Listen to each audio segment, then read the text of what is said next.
আমরা ফিরে এলাম এক্সাম ওয়ারিয়রের পক্ষ থেকে। আমাদের আজকের যে ক্লাস হিস্ট্রি এসএলএসটি, সেই ক্লাসে আমাদের থাকছে পাল বংশ। আমরা আগে যেভাবে আমাদের সিলেবাস সাজানো ছিল, ক্রোনোলজি মেনটেন করতে করতে আমরা গুপ্ত বংশ করিয়েছিলাম, এবং গুপ্ত বংশের পরে যেহেতু আমাদের হর্ষবর্ধন সিলেবাসে নেই, সেখানে আমাদের একবারে চলে এসছে পাল ও সেন বংশ। এবং তোমরা বলেছিলে যে স্যার পাল আর সেন বংশের পরে কি আপনি তাহলে বুদ্ধ জৈন পড়বেন? অবশ্যই তাই, অবশ্যই তাই। কারণ যে সুবিধাটা তোমাদের হবে সেটা হচ্ছে রিলেটেড। পাল বংশের তো সব রাজাই বৌদ্ধিস্ট ছিলেন, সেখানে বুদ্ধ পড়তে গিয়ে সুবিধা হবে। আর সেন বংশে ব্রাহ্মণ্য ধর্ম ফিরে এলো, তাই তো, সেটা আমি আবার আলাদা করে বলবো। তা আমাদের পাল বংশের যা রয়েছে সেখানে আমাদের শুরু করা উচিত এই গৌড় রাজবংশ দিয়ে, তাই তো। এবার গৌড় রাজবংশের সঙ্গে কিভাবে রিলেট করছে আমাদের পাল বংশ, সেটা তোমাদের আজকে আমি খুব পরিষ্কার করব। প্রথমত আমাদের জানতে হবে যে শশাঙ্ক আমাদের বাংলায় গৌড় রাজবংশের প্রতিষ্ঠা করে বাংলায় প্রথম আমাদের কি বলবো একটা নতুন সাম্রাজ্য তৈরি করলো। এবং ঐতিহাসিক রমেশচন্দ্র মজুমদার শশাঙ্ককে বলছে বাংলার প্রথম সার্বভৌম রাজা। এটা কিভাবে সম্ভব হলো সেটা আমরা একবার দেখে নিই। দেখে নেওয়া যাক যে আমাদের এই গুপ্ত বংশ যখন ধ্বংস হলো,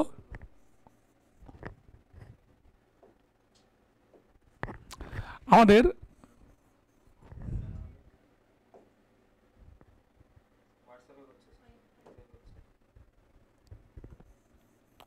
এই গুপ্ত বংশ ধ্বংস হলো, এবং এই গুপ্ত বংশের পর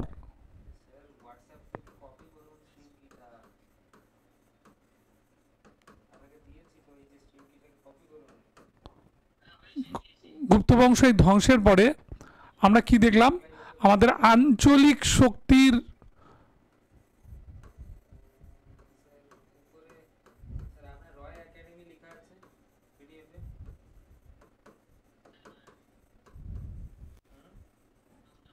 উত্থান হলো। এবার আঞ্চলিক শক্তির উত্থান যখন হলো, তখন আমরা দেখলাম কি আমাদের একদিক থেকে চলে এলো আমাদের মৌখড়ি, ঠিক আছে। এখানে কে ছিল রাজা? গ্রহবর্মা।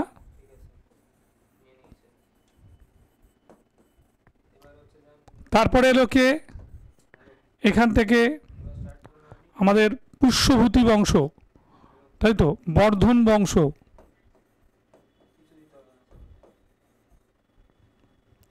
এই বর্ধন বংশের রাজাকে প্রভাকর,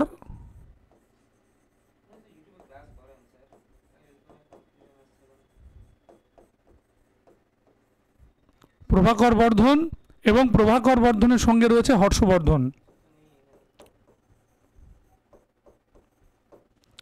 আবার আরেকটা দিক থেকে এলো আমাদের মালবরাজ দেবগুপ্ত। আরেকটা তরফ থেকে এলো মালবরাজ দেবগুপ্তের পরে কামরূপ রাজ ভাস্কর বর্মন।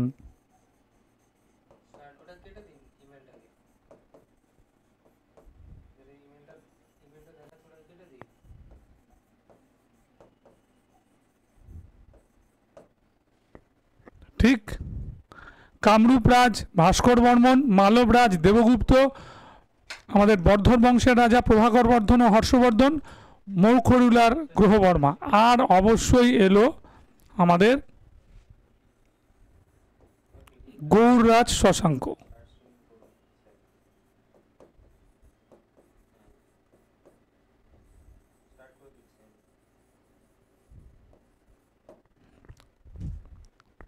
ঠিক আছে, দেখা যাচ্ছে এটা পরিষ্কার।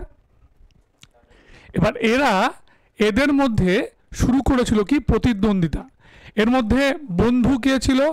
বন্ধু হচ্ছে এই গৌড়রাজ শশাঙ্ক আর আমাদের মালবরাজ দেবগুপ্ত, এরা দুজনে একটা প্লাস মানে বন্ধু, তাই তো।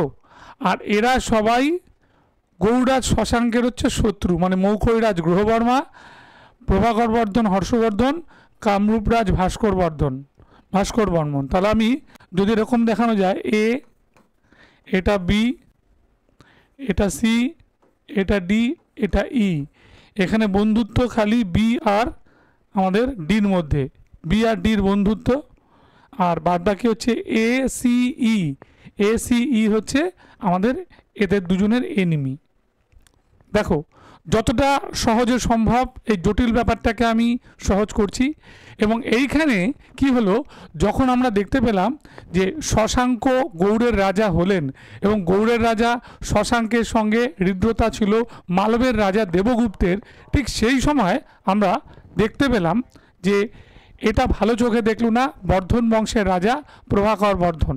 সে কি করেছিল, সে তখন এই দুই রাজাকে চাপে রাখার জন্য ওদের মেয়ে মানে হর্ষবর্ধনের বোন প্রভাকর বর্ধনের কন্যা রাজ্যশ্রীর সঙ্গে বিয়ে দিল মৌখরীরাজ গ্রহবর্মা। তাহলে মৌখরীরা কোথাকার, মৌখরীরা হচ্ছে কনৌজের,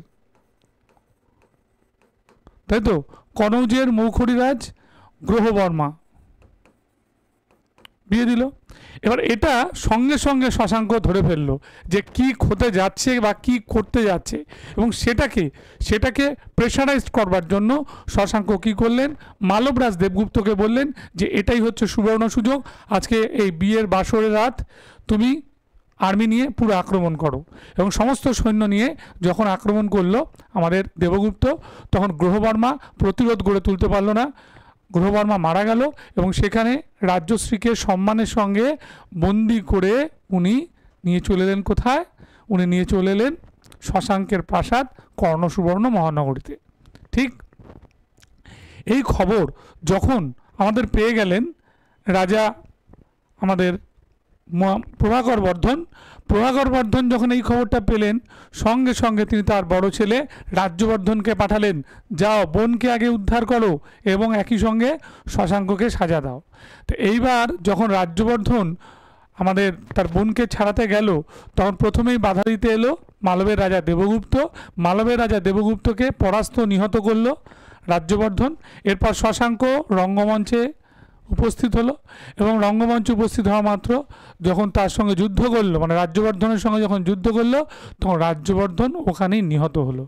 এবার রাজ্যবর্ধন নিহত হচ্ছে, খুব ভালো করে বোঝো, রাজ্যবর্ধন যখন নিহত হলো ঠিক সেই সময় আমরা দেখতে পেলাম তোমার কি হলো, শশাঙ্কের তোমার মনে হলো যে এইবারে আমাদের কিছু করা উচিত। কেন উচিত, কারণ রাজ্যবর্ধন মারা গেছে যখন, তখন একটা দেবগুপ্তের একটা সেফটির দরকার আছে, মানে তাকে বাঁচানোর দরকার আছে। এরকম একটা অবস্থায় হর্ষবর্ধনকে যখন পাঠালো প্রভাকর বর্ধন যে যাও বোনকে আগে উদ্ধার করো এবং উচিত সাজা দাও এই দুজনের, দেবগুপ্ত তো মারা গিয়েছেন আগেই, কারণ আমাদের রাজ্যবর্ধন দেবগুপ্তকে হত্যা করেছে, তারপরে হর্ষবর্ধনের সঙ্গে এই শশাঙ্কের সঙ্গে যুদ্ধ করেছেন এবং সেখানে উনি মারা গিয়েছেন। তাহলে এই শশাঙ্ককে পার্টিকুলারলি সাজা দেওয়ার জন্য এবং নিজের মেয়েকে উদ্ধারের জন্য আমাদের হর্ষবর্ধনকে পাঠায়। তখন শশাঙ্ক একটা ক্যালকুলেশন করে নেয়, একটা হিসেব করে নেয় যে প্রথম কাজটা কি করতে পারে। প্রথম কাজ হচ্ছে মেয়েটিকে আগে উদ্ধার করবে, ওদের বোনকে আগে উদ্ধার করবে, তারপরে আমার সঙ্গে যুদ্ধ করবে। তখন উনি কী করলেন, ওর বোনকে মানে রাজ্যবর্ধনকে সমস্ত সৈন্য সামন্ত সরিয়ে দিয়ে পরিচারক দিয়ে ওকে প্রাসাদে রেখে দিলেন এবং নিজের সমস্ত আর্মি নিয়ে চলে গেলেন কোথায়, পুরো চলে গেলেন আমাদের চিল্কাতে, মানে ওড়িশার চিল্কাতে। ঠিক সেই সময় যে ঘটনাটা ঘটলো, ওড়িশার চিল্কাতে যাবার সময় আমরা দেখতে পেলাম যে হর্ষবর্ধন প্রাসাদে এলেন, বিনা বাধায় বোনকে মুক্ত করলেন, চারিদিকে খুঁজে যখন পেলেন না শশাঙ্ককে, তখন প্রাসাদে ফিরে এলেন এবং শশাঙ্ক নিজেকে আমাদের কি করলেন, বাঁচিয়ে রাখলেন এবং গৌড়েশ্বর বলবো না, উনি আমাদের কি বলবো, বাংলার প্রথম সার্বভৌম রাজারূপেই উনি কিন্তু থেকে গেলেন গৌড়ে। একটু প্লিজ কমেন্ট করবে, এই জটিল ব্যাপারটা নিয়ে একটু কমেন্ট করবে। সাউন্ডটা ক্লিয়ার আছে কিনা একটু বলবে, ভিডিওটা ক্লিয়ার আছে কিনা একটু প্লিজ বলবে, প্লিজ প্লিজ। না হলে মানে আমি নিজে বুঝতে পারছি না সাউন্ড যাচ্ছে কিনা। আর যার কোশ্চেন আছে সে আমাকে করবে অবশ্যই। তা এরকম একটা জায়গা থেকে আমি এরপর যেটা বলবো সেটা হচ্ছে যে শশাঙ্ক বাংলার প্রথম সার্বভৌম রাজা, এটা বলেছিলেন আমাদের রমেশচন্দ্র মজুমদার। শশাঙ্ক পরের স্টেপে মনে রাখতে হবে গঞ্জাম লিপি থেকে আমরা শশাঙ্ককে জানতে পারি। তার আসল নাম ছিল আমাদের নরেন্দ্রগুপ্ত, তাই তো? এবং উনি আমাদের নরেন্দ্রগুপ্ত থেকে মহাসেনগুপ্ত শশাঙ্ক হয়েছিলেন, যেহেতু তিনি গুপ্তদের অধীনে সামন্ত রাজার কাজ করতেন, বা প্রথম জীবনে শুধুই সামন্ত ছিলেন, তারপর রাজা হয়েছিলেন। তাকে নরেন্দ্রাদিত্য বলা হয়েছে। এবং আমরা এটাও দেখতে পাই যে রোটাসগড় ফোর্টে আমাদের এই শশাঙ্কের এই নামটাও লেখা আছে। শশাঙ্ক তার রাজধানী তৈরি করেছিল কর্ণ সুবর্ণ মহানগরীতে, এবং মেদিনীপুরের দন্তভুক্তি বা দাঁতনটাও তার সাম্রাজ্যভুক্ত করেছিলেন। এবং সত্যি কথা বলতে গেলে শশাঙ্কের কোনো জীবনীকার ছিল না, বায়োগ্রাফার ছিল না, যার জন্য শশাঙ্ক হর্ষবর্ধনের মতো এত উজ্জ্বল রাজারূপে কিন্তু প্রতিভাত হননি। এবার আমাদের শশাঙ্কের আরেকটা দিক বলবো, শশাঙ্ক শৈব ছিলেন ঠিক, কিন্তু শুরুতেই উনি কিন্তু বৌদ্ধ বিদ্বেষী ছিলেন না।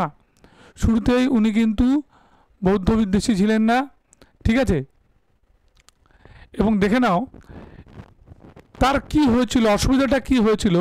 যখন তিনি একটা বৌদ্ধ সংঘে গিয়ে তিনি চেয়েছিলেন যে আমাকে কিছু টাকা ধার দেওয়া হোক, আমার লোন চাই, যে আমি কিছু কাজ করব। যেহেতু তিনি শৈব, তাকে বৌদ্ধিস্ট মোনাস্ট্রিগুলো ফিরিয়ে দিয়েছিল যে বৌদ্ধ হলেই আপনাকে দেওয়া যেত, এবং যার জন্য শশাঙ্কর খুব কষ্ট হয়, এবং এক কষ্ট থেকে একটা ক্রোধ হয়, এবং সেই রাগের বশে যে বোধি বৃক্ষ ছিল সেই বোধি বৃক্ষে উনি একবারই একটাই তোমার কি করেছিলেন, আঘাত এনেছিলেন, একটাই আঘাত এনেছিলেন, মনে থাকবে, একটাই উনি কুঠার দিয়ে আঘাত এনেছিলেন, গাছটা কেটে ফেলেননি কিন্তু। এবার যেটা বলা হয়েছে শশাঙ্ক সম্পর্কে, যে শশাঙ্ক নাকি গৌড় ভুজঙ্গ, গৌড়াধম, তাই তো, গৌড় পাষণ্ড, এরকম কথা শশাঙ্ককে বলা হয়েছে। কিন্তু তোমরা ইতিহাস পড়লে কখনো মনে হবে না যে এটা হয়েছে, শশাঙ্কর বিরুদ্ধে একটা অবিচারই করা হয়েছে, ঠিক। এবং এরপরে এটা একটু দেখো ভালো করে,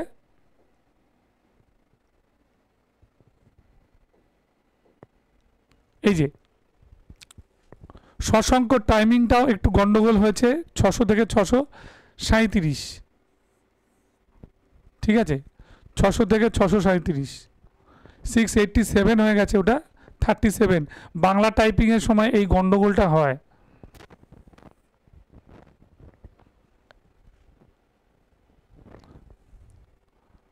গৌড় রাজবংশের প্রতিষ্ঠাতা শশাঙ্ক, এখানে একটা প্রথম চলে এসছে, কোনো দরকার নেই। ও আচ্ছা, আছে আছে আছে, এই প্রথমটা এখানে হবে। প্রথম জীবনে তিনি গুপ্তদের অধীনস্থ সামন্ত ছিলেন, এই প্রথমটা এদিকে চলে গেছে, বেশ, প্রথম। এই জন্য তিনি মহাসেনগুপ্ত শশাঙ্ক নামে পরিচিত ছিলেন। প্রকৃত নাম নরেন্দ্রগুপ্ত, সব বলে দিয়েছি, নরেন্দ্রাদিত্য উপাধি নিয়েছিলেন।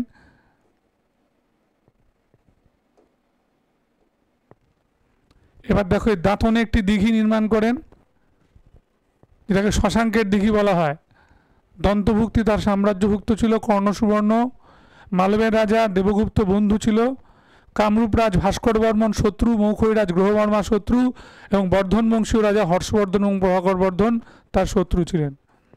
একদম কংক্রিট নোট, তাই না, স্লিম অ্যান্ড ট্রিম যেটাকে বলে আর কি, একেবারে বাজে কথা কিচ্ছু নেই, ঠিক যেটা দরকার সেটা আছে। বাজে কথা কি একেবারেই সব কিছুতে নেই?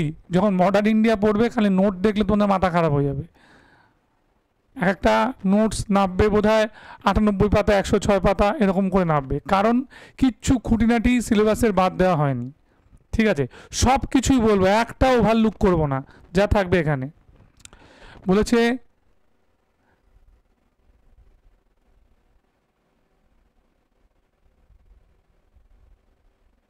স্যার ক্লাসগুলো একটু তাড়াতাড়ি করাবেন। হ্যাঁ নিশ্চয়ই, এতদিন পর কত 2 মাস শেষ করে যাবে না।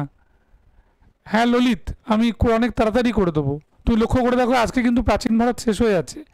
3rd ডেজ তোমার প্রাচীন ভারত শেষ, আজকে বুদ্ধ জৈনের পরে করাবো, শেষ হয়ে যাবে।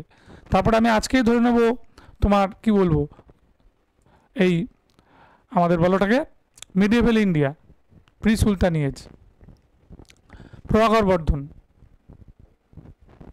এবার দেখো, এই যে শৈব ধর্মাবলম্বী ছিলেন, এটা ইম্পর্টেন্ট। বোধিবৃক্ষে কুঠারাঘাত করেন। গৌড়ভুজঙ্গ যা যা বললাম, গৌড়াধম, গৌড়ধীম হয়ে গেছে, গৌড়াধম।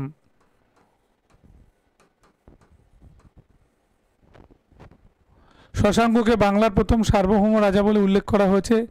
শশাঙ্কের মৃত্যুর পর তার পুত্র মানবদেব সিংহাসনে আরোহণ করেন। এইখান থেকেই ইতিহাসটা শুরু হচ্ছে।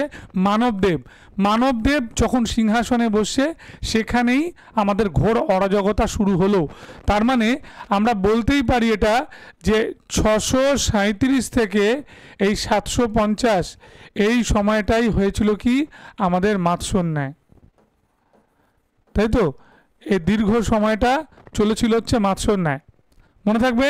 এবং এই মাৎসন্যায়ের যিনি অবসান ঘটিয়ে আমাদের নতুন রাজবংশ তৈরি করেছিলেন, তার নাম গোপাল।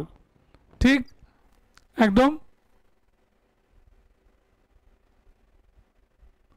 দাঁতন বা দন্তভুক্তিটা হচ্ছে মেদিনীপুরে, ঠিক আছে? মেদিনীপুরে শশাঙ্কের দিঘি আছে, যেখানটা আমাদের দাঁতন, ঠিক আছে? মেদিনীপুরে হচ্ছে দাঁতন। বেশ, আচ্ছা, বাংলায় ঘোর অরাজকতা শুরু হয়, এটাকে বলা হয় মাৎসন্যায় বা গৌড়তন্ত্র। পুকুরের বড় মাছ যেমন ছোট মাছকে গিলে ফেলে, ঠিক সেভাবে সামন্তরা কৃষকদের জমি কেড়ে নিচ্ছিল, তাই না?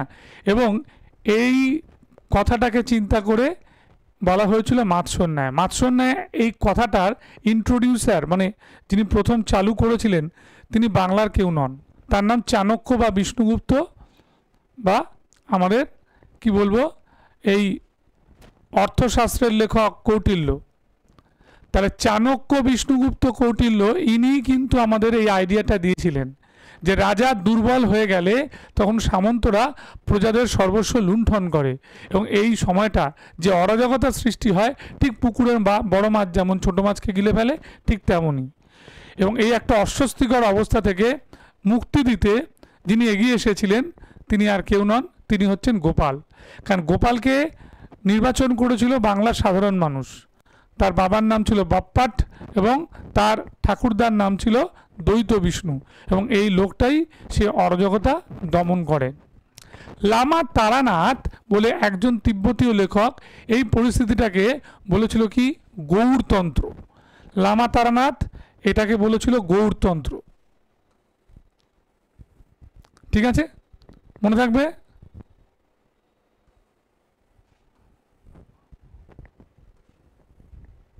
দেখে নাও, দ্বৈত বিষ্ণু নাতি এবং বপ্পট পুত্র, এই যে কৃষকদের জমি হরণ করতে শুরু করে। ঠিক যা যা আমি মুখে বলে দিচ্ছি, পেছনে সেটাই লেখা আছে, তোমাদের কোনো চিন্তা নেই।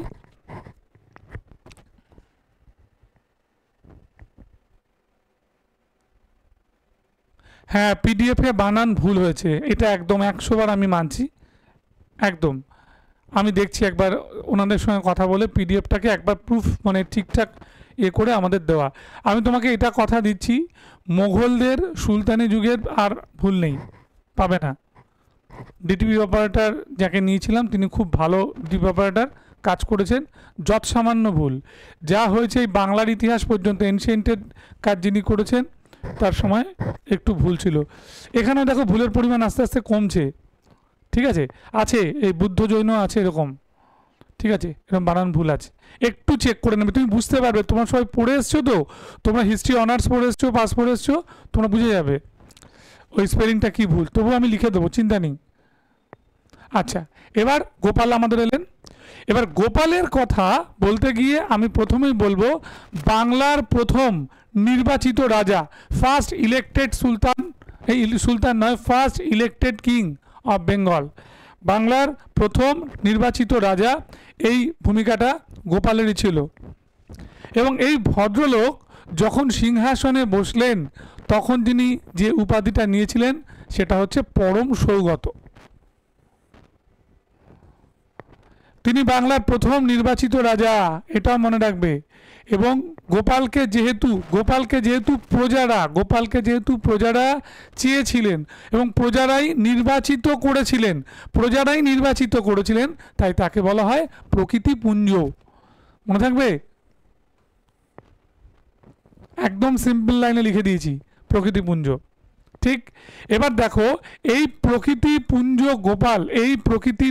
গোপাল তোমাদের কি বলবো, তোমাদের আরেকটা কথা বলে দিচ্ছি, তোমাদের চিন্তা করার কিছু নেই, তোমাদের একটা গাইড বইও দেওয়া হবে। এটা আমি বলেছিলাম আগের দিন, একটা গাইড বই দেওয়া হবে, প্রিন্টেড বই, আমি এখানে দেখিয়ে দিচ্ছি। এটা সবাই পাবে না, প্রথম 500 জন বোধহয় এরকম একটা গাইড বই পেয়েছে। এবং ওই গাইড বইতে তোমরা অনেক প্রশ্ন দেখতে পাবে, বুঝলে, অনেক প্রশ্ন। তোমাদের এখন মূল যেটা দেখতে হবে, মোটিভেটেড হতে হবে, এই ক্লাস নোটটা কিন্তু আমি ঠিক সেভাবেই বানিয়েছি, ঠিক আমার যতখানি দরকার। আচ্ছা, এবার দেখো যেখানটা আমি বললাম যে গোপালকে যারা আমাদের জনগণ নির্বাচিত করেছে বলে তাকে আমরা প্রকৃতিপুঞ্জ বললাম। এই গোপাল সত্যি কথা বলতে গেলে তার যে রাজধানীটা প্রথম তৈরি করেছিল সেটা ছিল হচ্ছে গৌড়। এবার এই গৌড় যে জায়গাটা আমরা বলছি গৌড়, এটা কিন্তু আমাদের কোথায় ছিল, নর্থ বেঙ্গলের গৌড়, তাই তো, আমাদের উত্তরবঙ্গের সেই গৌড়। এবার দেখো আমি আরেকটা কথা তোমাকে বলবো, উনি বৌদ্ধিস্ট ছিলেন এবং আমাদের বৌদ্ধ পণ্ডিত শান্তরক্ষিত তার সমসাময়িক ছিলেন।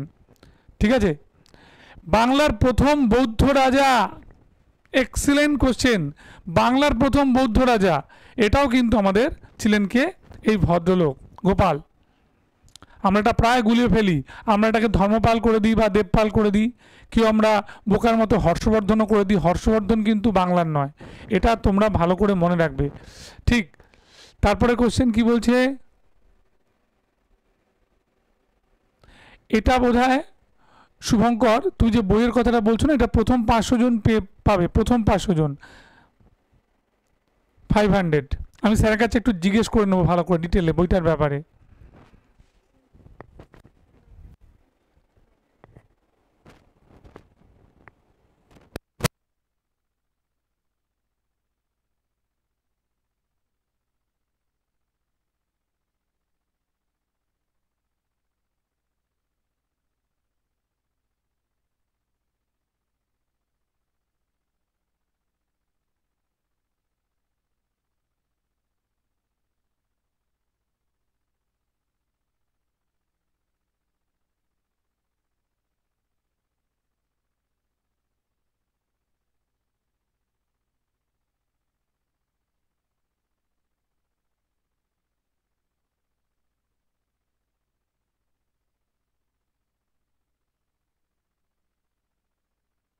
বন্ধ করে চালু করলেই হয়ে যাবে।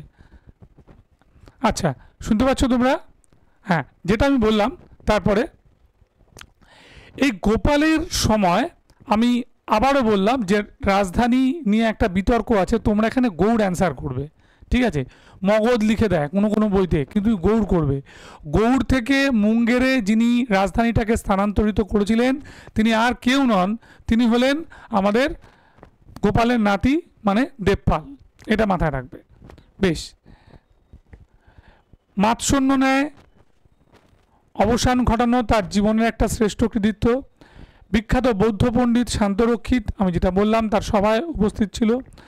এবার উনি যে মহাবিহারটি তৈরি করেছিলেন, বিখ্যাত বৌদ্ধ মহাবিহার, তার নাম ওদন্তপুরী। ঠিক, ওদন্তপুরী মহাবিহার, এটা পরীক্ষায় দেয়। তাহলে বাংলার প্রথম যদি বৌদ্ধ রাজা আমাদের গোপাল হয়, তাহলে বাংলার দ্বিতীয় বৌদ্ধ রাজা কে হবে? অবশ্যই ধর্মপাল হবে। এবার ধর্মপালকে একসময় মনে করা হতো বাংলার শ্রেষ্ঠ রাজা। সেটা কিন্তু তোমার সম্পূর্ণভাবে যার ওপর নির্ভর করে ব্যাপারটা দাঁড়িয়ে থাকতো, সেটা আর কিছুই নয়, সেটা হচ্ছে আমাদের তার সাংস্কৃতিক পরিমণ্ডল, তার বৌদ্ধ ধর্মের প্রচারের জন্য। কিন্তু তার রাজ্য জয়ের কৃতিত্বে খুব ভালো নেই, একেবারেই খুব ভালো নেই। ঠিক আছে, আচ্ছা খুলে দিতে হবে তো, এক সেকেন্ড।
বুদ্ধর বিপিটি এক্স পারলে হবে তো?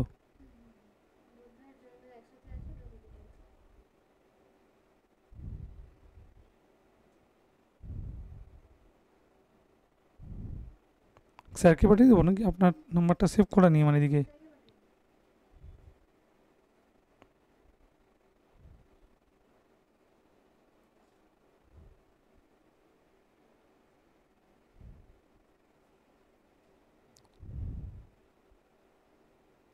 আর জৈন ওটা, তাই তো?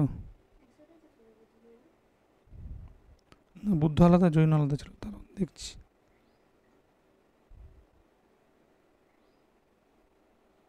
সর্বনাশ করেছে, এটা শুধু পিডিএফটাই আমার কাছে আছে।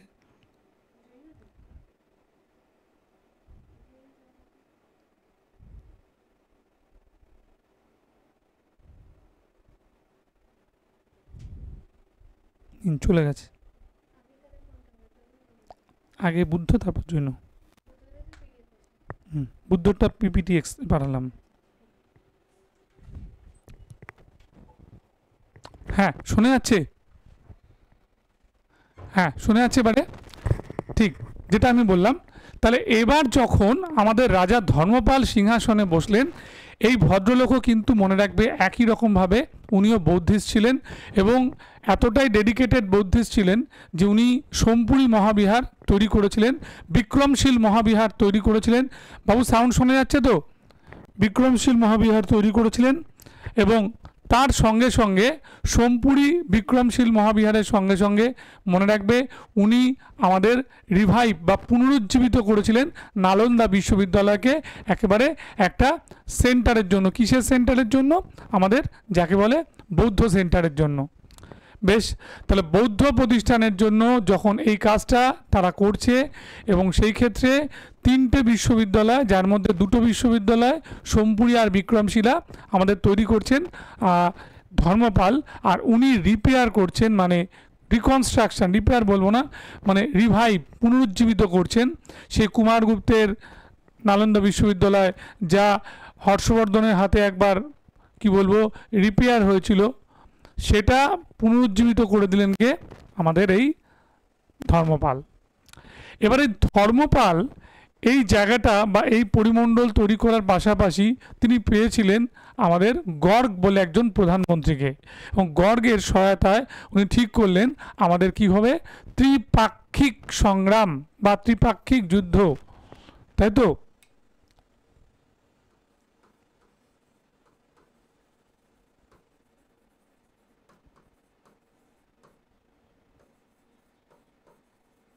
ত্রিপাক্ষিক সংগ্রাম, পাল, প্রতিহার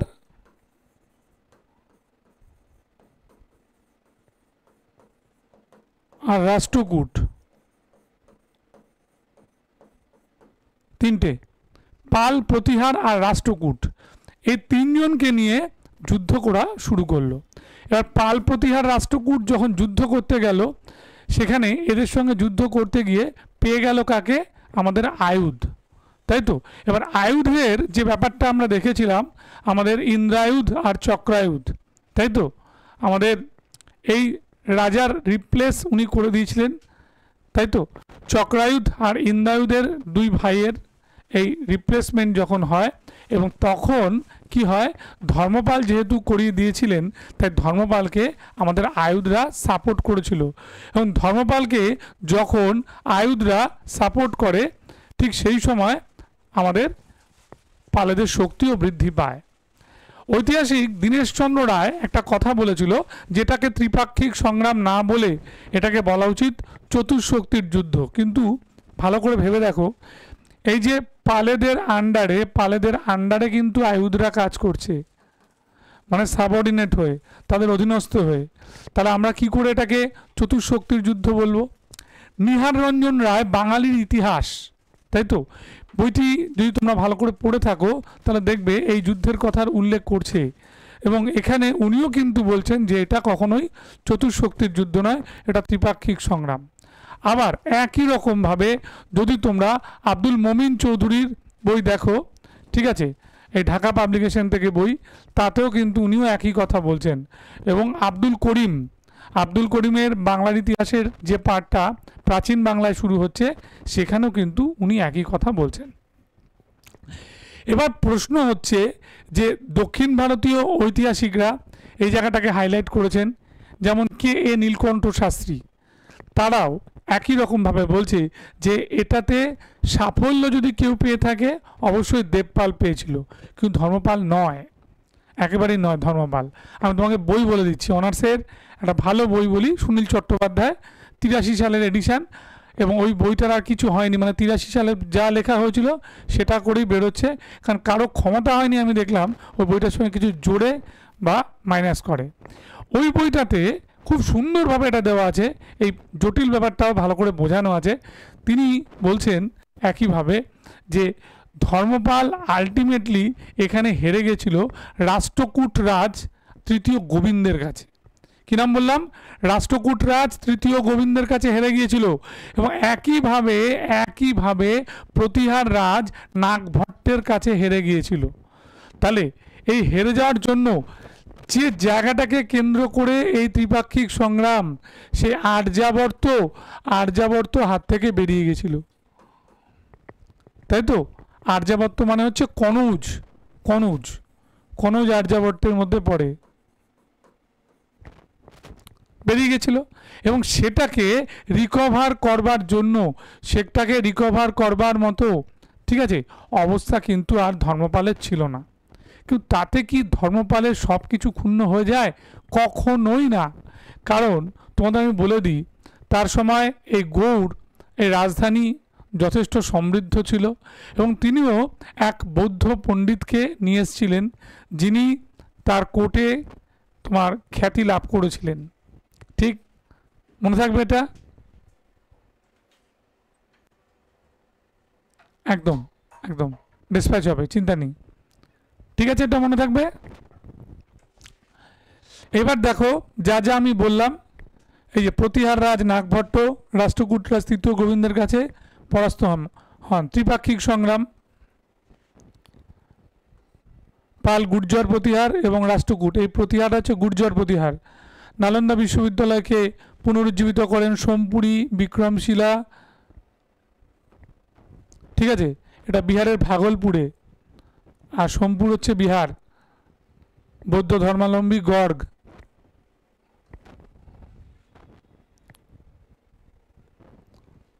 হরিভদ্র, বৌদ্ধ পণ্ডিত হরিভদ্রের পৃষ্ঠপোষকতা লাভ করেন,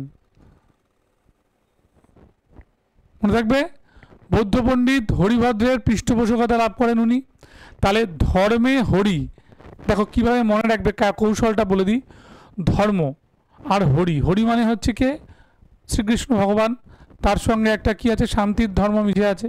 তাই হরি আর হরি ধর্ম দিয়ে ধর্মপালের হরিভদ্র মনে রাখবে, ঠিক।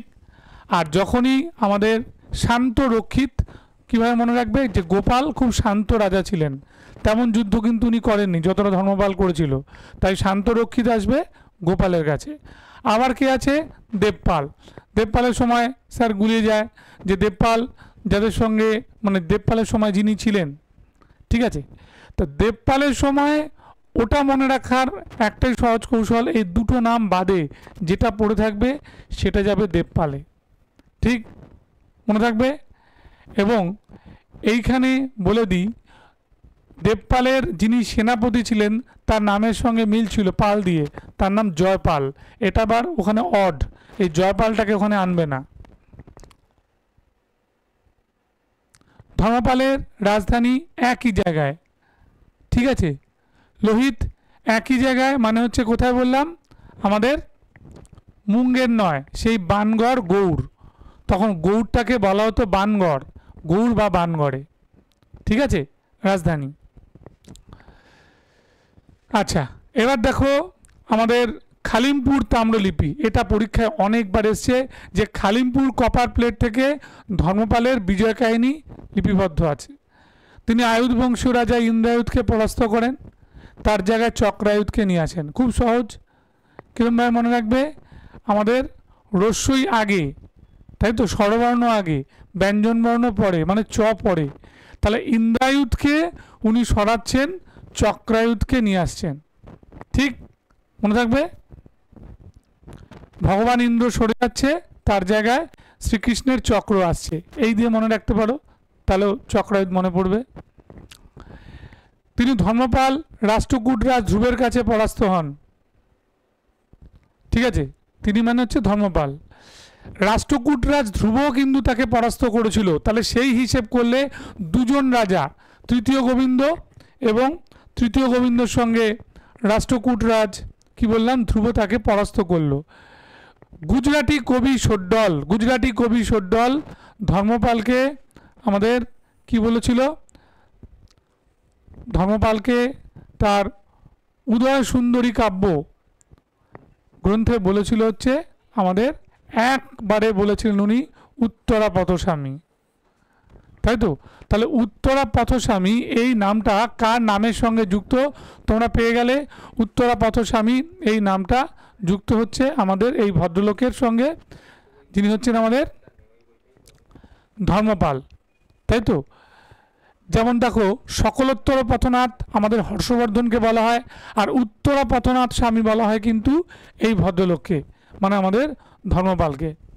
বেশ, এবার তিনি পরম সৌগত, পরম সৌগত যে নামটা তুমি দেখেছিলে কার ছিল, আমাদের গোপালের ছিল, সেই বাবার দেওয়া টাইটেলটা তারও ছিল।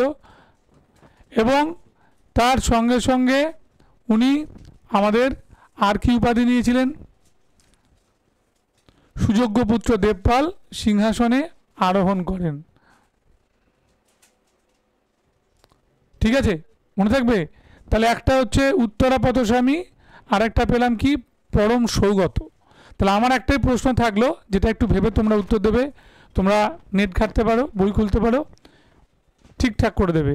কি দেবে, যে এই ভদ্রলোক ধর্মপালের আর কি উপাধি ছিল।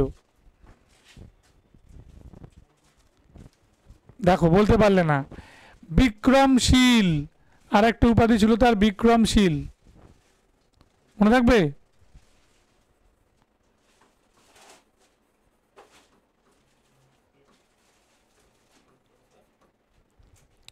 বিক্রমশীল উপাধি ধারণ করেন। বেশ, এবার তোমাকে এই ধর্মপালের এই জায়গাটা পড়বার পর তোমাকে যেতে হবে নেক্সট দেবপালে। তাহলে 750 থেকে 770 এই সময়টা যদি হয় গোপালের, 770 থেকে 810 যদি হয় ধর্মপালের, তাহলে 810 থেকে 850 এই সময়টা কার হবে, এই সময়টা হবে আমাদের, মনে রাখবে, দেবপালের, ঠিক। এবার দেখো, হ্যাঁ, দিনাজপুরে যে বানগড়টাকে দেখো সেটাই হচ্ছে গৌড়, একদম ঠিক বলেছে। কে বললো? কল্যাণ সরকার, থ্যাঙ্কস, একদম সঠিক উত্তর দিয়েছে, ঠিক। এইবার এইখান থেকে আমরা দেবপালে যাব। দেবপালকে আমরা বলবো পাল বংশের শ্রেষ্ঠ রাজা, তাই তো। এবার দেবপালের সময়ের ঘটনা কি ছিল? দেবপালের সময়ের বড় ঘটনা হচ্ছে যে তিনি আমাদের এই ত্রিপাক্ষিক সংগ্রামে সাফল্য পেয়েছিলেন। তিনি আমাদের গুর্জর প্রতিহার রাজা দ্বিতীয় নাগভট্টকে পরাস্ত করেছিলেন, মনে থাকবে। আবার একই সঙ্গে উনি আমাদের এই রাষ্ট্রকূট রাজ প্রথম অমোঘবর্ষকে পরাস্ত করেছিলেন। এই দুজনকে হারানো এবং আর্যাবর্ত মানে কনৌজকে নিজের হাতে আনা, এটা একটা বিরাট কৃতিত্ব ছিল। অনেকেই মনে করেন ঐতিহাসিকরা যে দেবপালের চেয়েও দেবপালের দুই মন্ত্রীর অনেক বেশি এখানে মাথা কাজ করেছিল। কে কে দেবপালের দুই মন্ত্রী এখানে মনে রাখতে হবে।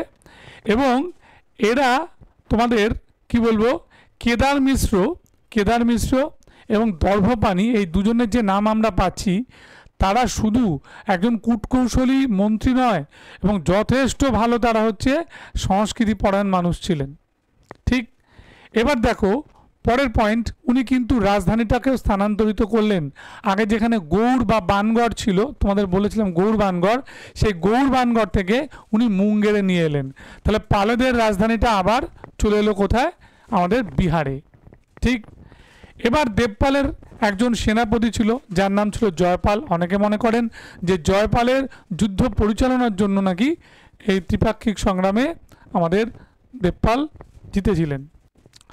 আবার দেখো একই রকমভাবে আরও একটা কথা বলতে হয় যে দেবপালও কিন্তু তার ঠাকুরদা এবং বাবার মতো বৌদ্ধ ধর্মাবলম্বী ছিলেন, এবং তিনিও কিন্তু চেষ্টা করেছিলেন এই বৌদ্ধ ধর্মের প্রসার ঘটাতে। এটা খুব মানে কি বলবো আলোচনার বিষয়, যেটা ঠিকভাবে প্রমাণিত নয়। এমনকি যারা গেছে তখন তার নামটাও দেখতে পেয়েছে, আরও কিছু পাল রাজার নাম দেখতে পেয়েছে। যেমন অনেকে মনে করে যে দেবীকোট মহাবিহার, ঠিক আছে, জগদ্দল মহাবিহার, এই দুটো মহাবিহারের কাজ নাকি দেবপালের সময় শুরু হয়। ঠিক, তাহলে আগে সোমপুরী বিক্রমশীল মহাবিহার, ওদন্তপুরী মহাবিহার আমরা যা দেখেছিলাম, তারও পরে দেবীকোট আর জগদ্দল, ঠিক আছে, এই দুটো মহাবিহারও কিন্তু আমরা দেখেছিলাম। ঠিক, মনে থাকবে এটা। এবার দেখো আমাদের দেবপালের ইতিহাস, দেবগুল হয়ে গেছে, জানতে সাহায্য করে হরগৌরী, মুঙ্গের আর বাদাল লিপি, এই তিনখানা লিপি। কি বললাম, হরগৌরী, মুঙ্গের আর বাদাল। আবার যখন তোমাকে বলবে ধর্মপালের জন্য, তখন কি হবে, খালিমপুর, এই গুলাবে না কিন্তু। এবার দেখো জয়পাল প্রধান সেনাপতি বলে দিয়েছিলাম, রাজধানী ট্রান্সফার বললাম, সর্বশ্রেষ্ঠ রাজা বলে দিয়েছি। আচ্ছা, রাজ্য সীমাটা আসাম, উড়িষ্যা, কামরূপ পর্যন্ত বিস্তৃত করেছিল। কামরূপ যাওয়া মানে বুঝতে পারছো তো, আসামের দিকেই যাওয়া। দেবপালের ত্রিপাক্ষিক সংগ্রামে অংশগ্রহণ করেন এবং তিনি রাষ্ট্রকূট রাজা অমোঘবর্ষকে পরাস্ত করেন। ঠিক,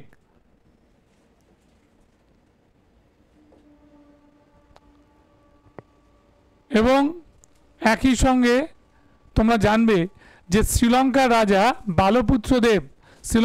বালপুত্রদেব তার কোর্টে কি পাঠিয়েছিল, তাদের রাজসভায় তোমায় দূত পাঠিয়েছিলেন এবং জিজ্ঞেস করেছিলেন এবং নিজেই আর্জি জানিয়েছিলেন যে আমাকে যদি 5টা গ্রাম দেওয়া হয় তাহলে আমি এখানে কি করতে পারবো, কিছু বৌদ্ধ মোনাস্ট্রি তৈরি করতে পারবো, তাই তো। তাহলে এই বৌদ্ধ স্তূপ তৈরি করার জন্য 5খানা গ্রাম চেয়েছিল, এবং খুব মানে আনন্দের সঙ্গেই দেবপাল এই শ্রীলঙ্কার রাজা বালপুত্র দেবকে আমাদের 5টা গ্রাম দিয়ে দিয়েছিল। ঠিক আছে, দেবপাল তাদের অনুরোধে 5টি গ্রাম দান করেন। দেবপালের রাজসভায় বৌদ্ধ কবি বজ্রদত্ত উপস্থিত ছিলেন। তাহলে বজ্রদত্ত ছিল, মনে রাখবে, কার কোর্টে? বজ্রদত্ত ছিল আমাদের দেবপালের কোর্টে। ঠিক আছে, হরিভদ্র কার কোর্টে ছিল? হরিভদ্র বলে দিচ্ছি কি, আমাদের নাম কি, ধর্মের সঙ্গে হরি, তাহলে ধর্ম হরি করে হরিভদ্রকে আনবে। আর দেবপালের সময় দেবপাল কঠোর, মানে বজ্রের মতো কঠোর, তাই বজ্রদত্ত থাকবে দেবপালের কোর্টে। ঠিক, বজ্রদত্ত একটা বই লিখেছিল লোকেশ ভরা শতক, ঠিক আছে, এবং পালেদের এই রাজ দরবারে ঘুরে গিয়েছিলেন বিখ্যাত আরবীয় ব্যবসায়ী সুলেমান, যিনি রুমি বা রুহমা বলে উল্লেখ করেছেন। সুলেমান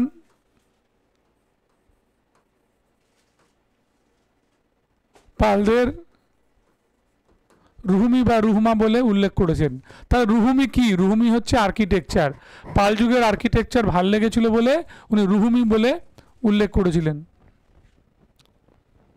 বেশ, সুলেমান 900 খ্রিস্টাব্দে মানে নবম শতাব্দীর মধ্যভাগে ভারতে পরিভ্রমণ করেন।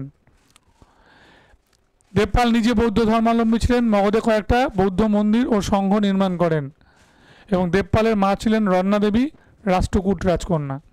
রাষ্ট্রকূটদের রাজবংশের মেয়ে এই রত্না দেবীকে বিয়ে করেছিল কে? ধর্মপাল। ওই যে বললাম, যখন ত্রিপাক্ষিক সংগ্রাম চলছিল তখন একটা মানে সমঝোতা হয়েছিল, আর তারই পুত্র ছিলেন কে? দেবপাল। মনে থাকবে।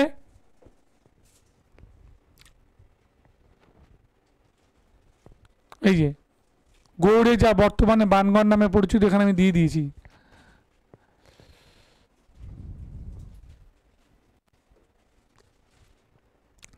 দেবপালের পরে যারা এসেছিল আমি সাল তারিখ উল্লেখ করে দিয়েছি, কিন্তু কেউই উল্লেখযোগ্য রাজা ছিল না, দুর্বল রাজা। এবং সময়টা 850-এ শুরু হয়েছে, 992 মানে 142 বছর। 142 বছর একেবারে একটা দুর্বল শাসনে চলেছিল। মহেন্দ্রপাল, সুরপাল, বিগ্রহপাল, নারায়ণপাল, রাজ্যপাল, দ্বিতীয় গোপাল, বিগ্রহপাল। ঠিক আছে, এটা হচ্ছে দ্বিতীয় বিগ্রহপাল।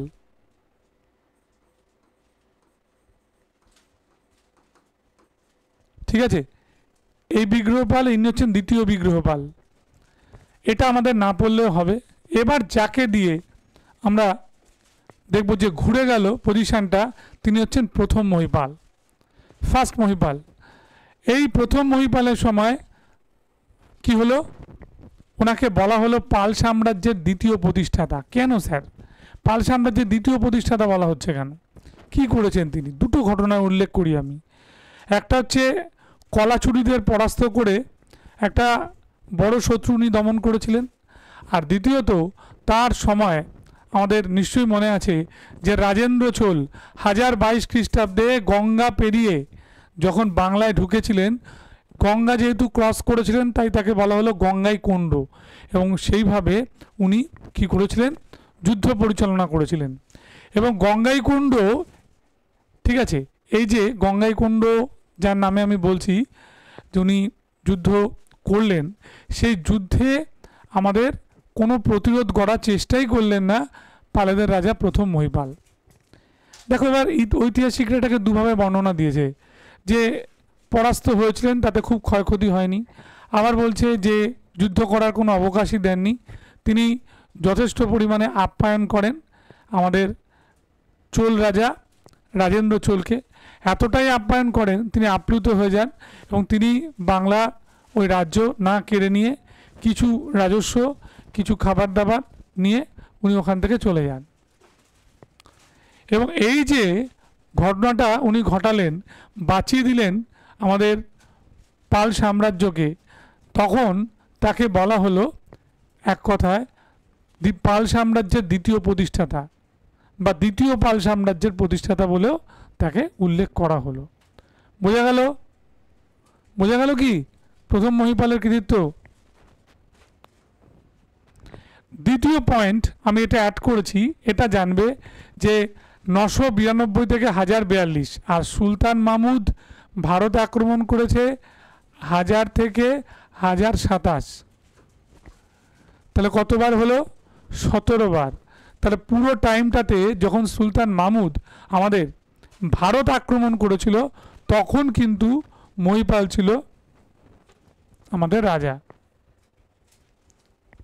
ঠিক আছে, মহিপালের রাজত্বকালে সুলতান মাহমুদ গজনি আক্রমণ করেছিল। মনে থাকবে, মহিপালের রাজত্বকালে সুলতান মাহমুদ গজনি আক্রমণ করেছিল। বেশ, কোনো প্রশ্ন আছে আর? এবার আমরা মহিপালের রাজত্বকালে সুলতান মাহমুদ গজনী, না হায় হায় হায়, সুলতান মাহমুদ গজনী ভারত আক্রমণ করেছিল, সরি, সুলতান মাহমুদ গজনী ভারত আক্রমণ করেছিল, কমা দিয়ে। ঠিক আছে, মনে থাকবে। এবং কতবার? 17 বার। এবার আমরা তারপরে চলে যাচ্ছি আমাদের নয়াপাল। নয়াপালের সময় নয়াপালের কোনো কৃতিত্ব ছিল না। নয়াপালের সময় যে ভদ্রলোকের কৃতিত্ব ছিল তার নাম হচ্ছে অতীশ দীপঙ্কর। মনে থাকবে, অতীশ দীপঙ্করের কৃতিত্ব ছিল। এবং এই নয়াপাল অতীশ দীপঙ্করকে তিব্বতে পাঠিয়েছিল। কে এই অতীশ দীপঙ্কর? যার আসল নাম আদিনাথ চন্দ্রগর্ভ। এবং এই আদিনাথ চন্দ্রগর্ভ বিক্রমপুরে জন্মগ্রহণ করেছিল। তার বাবা বিক্রমপুরের রাজা ছিল, ঠিক। এবং এই আদিনাথ চন্দ্রগর্ভ যখন আমাদের পড়াশোনা করেন অদন্তপুরী মহাবিহারের তোমার কি বলবো প্রখ্যাত পণ্ডিত শীল রক্ষিত তাকে প্রাথমিক পর্যায়ে শিক্ষা দেন। এবং তারপরে ইনি অধ্যক্ষ হন। এবং অধ্যক্ষ হওয়ার সময় তার নামের সঙ্গে জুড়ে যায় শ্রীজ্ঞান, তাই তো? তাহলে আদিনাথ চন্দ্রগর্ভ থেকে উনি হয়ে গেলেন কি? শ্রীজ্ঞান অতীশ দীপঙ্কর। আর যখন তিনি তিব্বতে গেলেন, তিব্বতে গিয়ে বৌদ্ধ ধর্মের প্রচার করলেন, তখন তাকে আমরা বললাম দ্বিতীয় বুদ্ধ, ঠিক। তিনি তার লেখা চিঠিপত্রগুলো আমাদের এই ভদ্রলোককে দিতেন, যার নাম নয়াপালকে। এবং নয়াপাল আর অতীশ দীপঙ্করের মধ্যে যে চিঠিপত্রের সংকলনটা ছিল তার নাম কি ছিল? বিমল রত্ন লেখা। মানে অতীশ দীপঙ্কর যে কটা চিঠি রাজা নয়াপালকে দিয়েছেন তারই সংকলনের নাম হচ্ছে, পত্রগুচ্ছের নাম কি বললাম? বিমল রত্ন লেখা। এছাড়া উনি লিখেছিলেন আরও বেশ কিছু বই। তার মধ্যে এই গ্রন্থগুলোর মধ্যে মহাবোধিপদ প্রদীপ, পিণ্ডার্থ প্রদীপ খুব উল্লেখযোগ্য, ঠিক আছে। সম্রত্তানন্দ ওনাকে নিয়ে একটা বই লিখেছিলেন, বইটার নাম হচ্ছে নাস্তিক পণ্ডিতের ভিটা।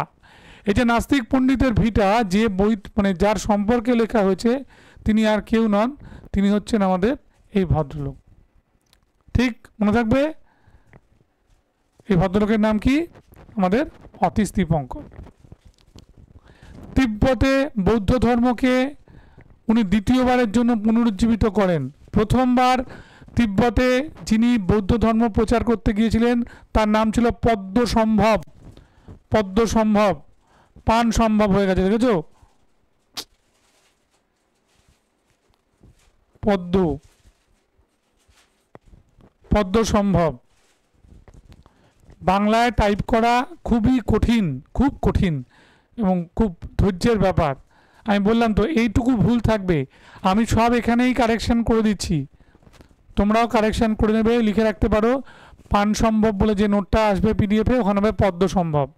পান সম্ভব নামে যেটা লেখা আছে পিডিএফে ওটা পদ্ম সম্ভব হবে, ঠিক আছে। প্রত্যেককে আমার হাত জোর করে রিকোয়েস্ট, এটা করলে তোমাদেরই সুবিধা হবে।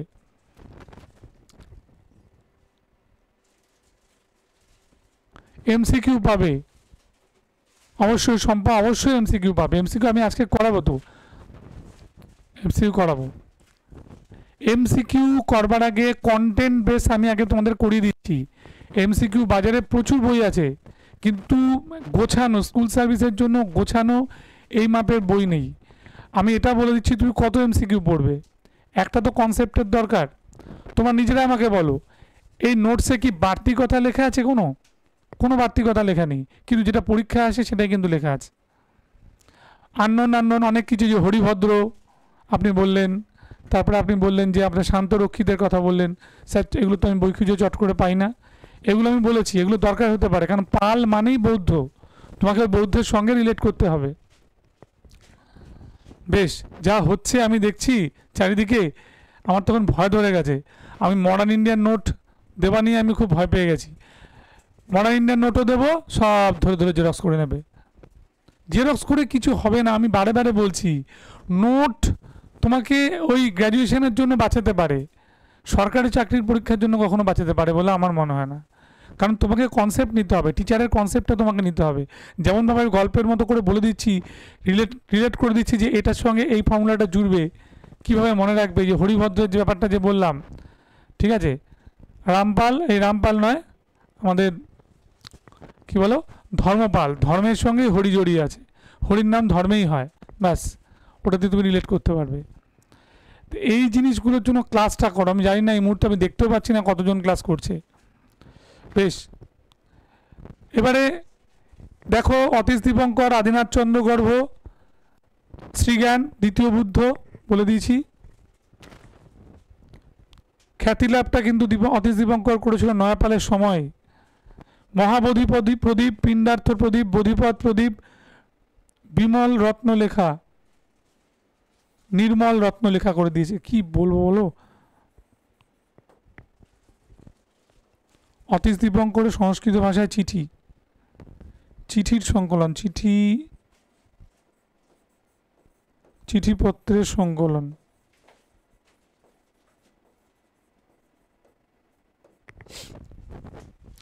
আগে আমি তোমাদের একটু জিজ্ঞেস করছি, তোমরা হচ্ছে আমার সবচেয়ে বড় কি বলবো, এক কথা কি বলা যায়, মানে দর্শক, ঠিক তো? দর্শকের সামনেই সব কিছু প্রদর্শন হয়।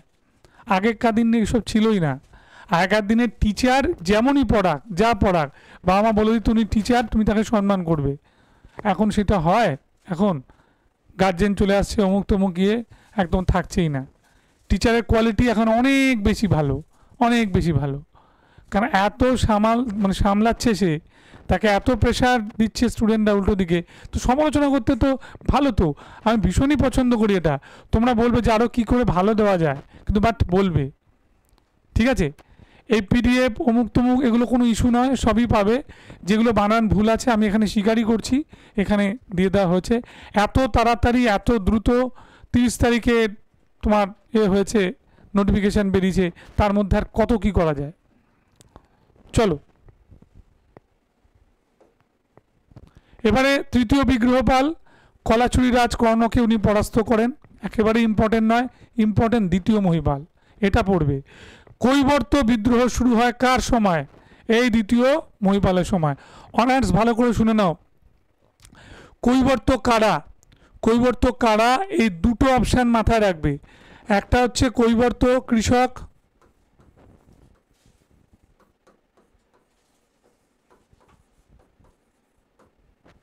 কৈবর্ত একটা কৃষক হতে পারে, আর একটা কৈবর্ত হতে পারে কি মৎস্যজীবী।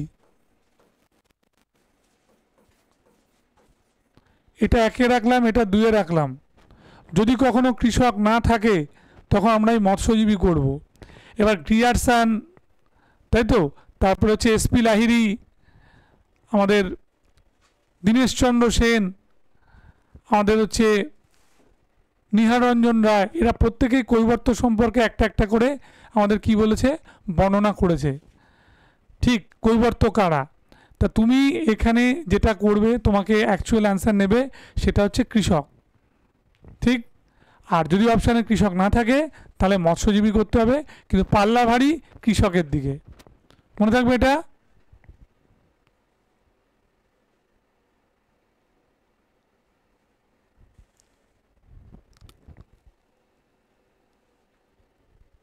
মাহাদিয়া বলছে যে হ্যাঁ ঠিক আছে, বোঝা গেল।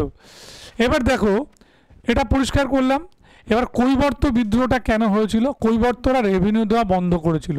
তাহলে দিনাজপুর, ঠিক আছে, দিনাজপুর থেকে বরেন্দ্রভূমি পর্যন্ত এই বিস্তীর্ণ অঞ্চলে ওদের যাতায়াত ছিল, এবং ওরা কি করেছিল, ওরা এই কৃষিজীবী সম্প্রদায় রেভিনিউ দেওয়া বন্ধ করে। তখন দ্বিতীয় মহিপাল এই রেভিনিউ নেবার জন্য যুদ্ধ করে, এবং এখানে উঠে আসে দুজনের নাম, একজনের নাম দিব্য আর একজনের নাম ভীম।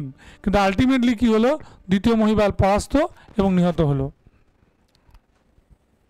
সন্ধ্যাকর নন্দীর রামচরিত থেকে আমরা এই ঘটনার উল্লেখ পাই। কৈবর্তদের রাজধানী ছিল দিনাজপুর। দ্বিতীয় মহিপাল কৈবর্ত বিদ্রোহ দমন করতে গিয়ে নিহত হন। মনে করেন তিনি দিব্যর হাতে পরাস্ত নিহত হন। একদম স্লিম এবং ট্রিম লেখা লিখে দেওয়া হয়েছে, ঠিক আছে। দিব্যর হাতে ওনার মৃত্যু হলো। যখন মৃত্যু হলো এবং এটা যখন রামচরিতে উল্লেখ করা হলো, তারও পরে আমরা অনেক বিতর্ক আছে, কেন মারা হয়েছিল। কেউ বলছিল যে ওর আগের যে দুই ভাই, ওরা চায়নি যে এরকম একজন অরাজকতার শাসক থাকুক, এটা নাকি একটা ষড়যন্ত্র করে হয়েছিল। কেউ বলছে না, এটা একটা কৃষক বিদ্রোহী হতে যাচ্ছিল, যে রেভিনিউ বন্ধ করে দিয়ে ওরা ওদের বিরুদ্ধে বিদ্রোহ করেছিল, এবং তখন আমাদের এই যুদ্ধ হয়, এবং যুদ্ধ করতে গিয়েই নিহত হন আমাদের দ্বিতীয় মহিপাল।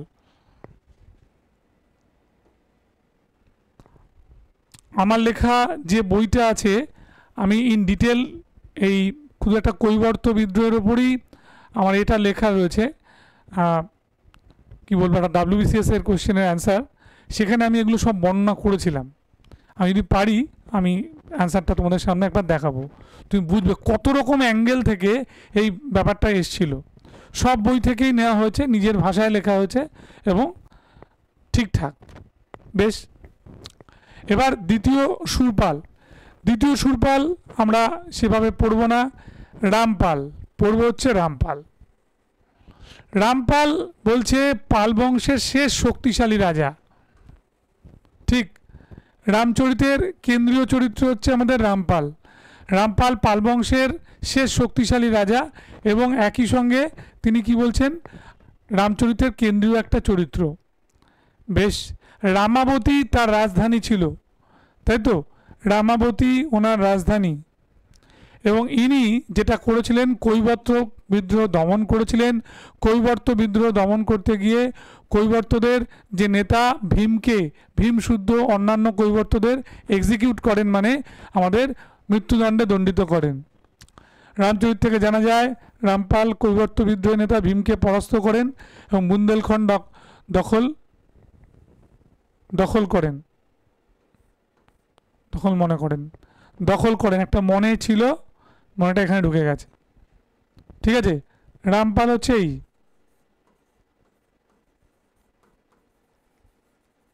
হলো রামপাল। ঠিক আছে,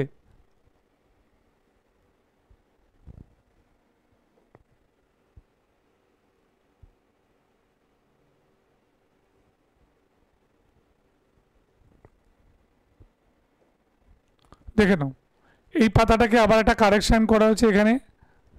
রামচরিতের কেন্দ্রীয় চরিত্র, শেষ শক্তিশালী রাজা। রামচরিত থেকে জানা যায় রামপাল কৈবর্ত বিদ্রোহী নেতা ভীমকে পরাস্ত করেন এবং বুন্দেলখণ্ড দখল করেন। এই যে কৈবর্তরা হলো কৃষক শ্রেণী অথবা মৎস্যজীবী। রামপালের রাজধানী ছিল হচ্ছে রামাবতী। রামপালের রাজধানী রামাবতী, যেটা হচ্ছে মালদায়, এটা মনে রাখবে। তারপরে কুমারপাল এসেছিল, কুমারপালের হেডিং করা হয়নি। কুমারপাল কামরূপ এ বিদ্রোহ হয়, কুমারপালের প্রধানমন্ত্রী বিদ্যাদেব এই বিদ্রোহ দমন করেন। এরপরে এসেছিল তৃতীয় গোপালের সময় কিছুই বলবো না। কুমারপালের সময় কি হয়েছিল, আসামে বিদ্রোহ হয়েছিল, আর বিদ্যাদেব এই বিদ্রোহটাকে দমন করেছিল, লিখে দিয়েছি আমি এখানে। আর তৃতীয় গোপাল সময়সীমা দেওয়া আছে, কাজে আসবে না। মদন পাল, পালন হয়ে গেছে গো, মদন পালন। বেশ, মদন পাল নামে বুঝতে পারছো অসাধারণ লোক। ঠিক আছে, মদন পাল হচ্ছে লাস্ট পরিচিত একজন পাল রাজা। মদন পালকে পরাস্ত করেছিল কে? বিজয় সেন। ঠিক আছে, বিজয় সেনের কাছে পরাস্ত হন। এরপরে সিংহাসনে বসেন গোবিন্দ পাল। ঠিক আছে, গোবিন্দ পালের এই যে সময়টা দেওয়া আছে এখানে, কুমার পালের সময়টাও দেওয়া আছে, এবং এদের পর যে শেষ রাজা ছিল তিনি হচ্ছেন পল পাল। তাহলে যদি বলা হয় গোবিন্দ পাল, এবং গোবিন্দ পালও হেরেছিল, কার কাছে হেরেছিল? তিনি লিখে দিচ্ছি এখানে,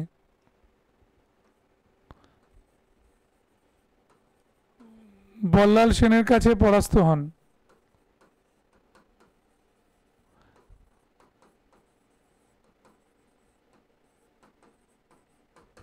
ঠিক আছে, আর পলপাল হচ্ছে ওদের শেষ রাজা।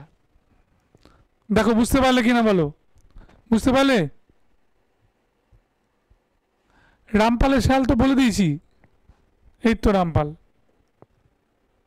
1092 থেকে 1141। এই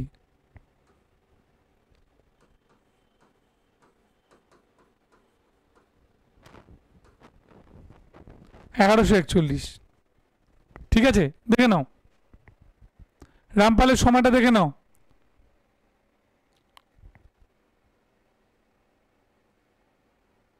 ক্ল্যান মানে হচ্ছে জাতি, ক্ল্যান শব্দের অর্থ হচ্ছে জাতি। কৈবর্তরা ছিল এখানে কি করব আমরা, কৃষক। ঠিক আছে, মনে থাকবে মাহিষ্য বা কৃষক, লিখে রাখতে পারো মাহিষ্য বা কৃষক। বেশ, তাহলে আমরা পাল শেষ করলাম, এবার সেনে ঢুকছি।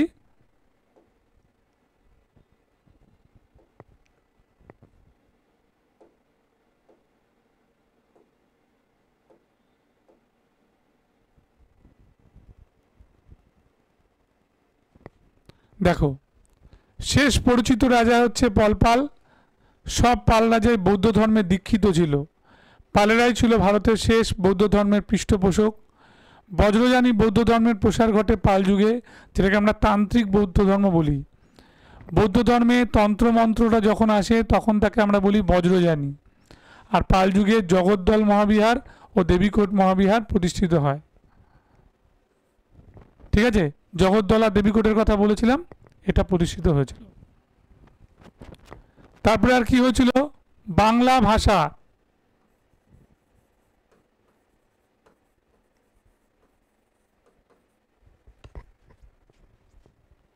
বাংলা ভাষার উৎপত্তি চর্যাপদের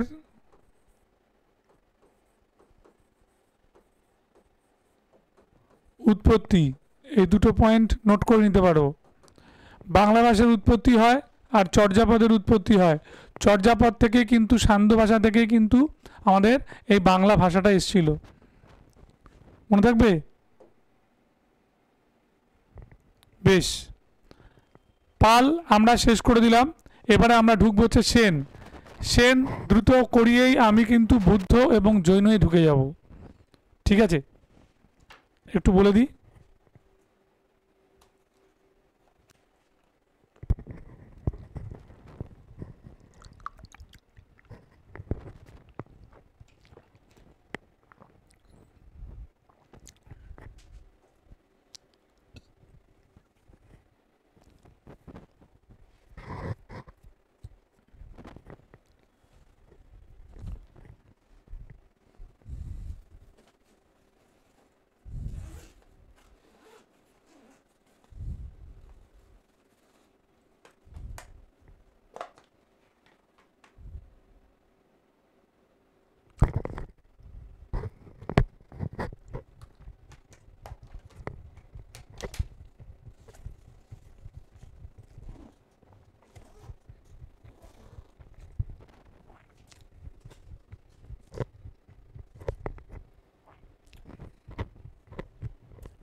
কোনো প্রশ্ন থাকলে করো।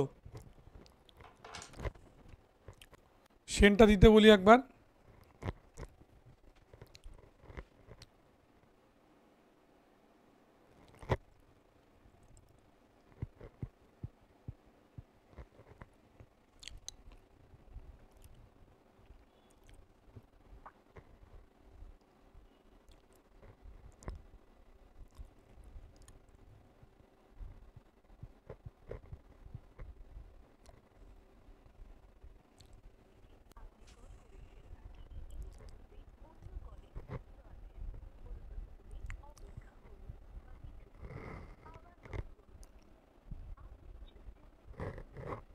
হ্যাঁ ম্যাডাম,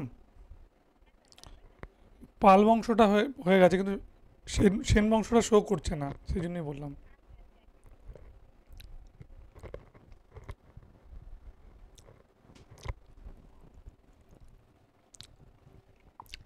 তোমরা কোশ্চেন বলো, কিছু বলো, আমাকে জিজ্ঞেস করো।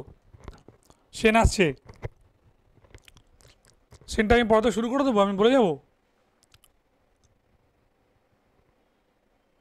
শোনো তাহলে, সেনদের ইতিহাস আলোচনা করতে গেলে মেনলি তোমাদের যেটা জানতে হবে যে সেনরা কোথা থেকে এসেছিল।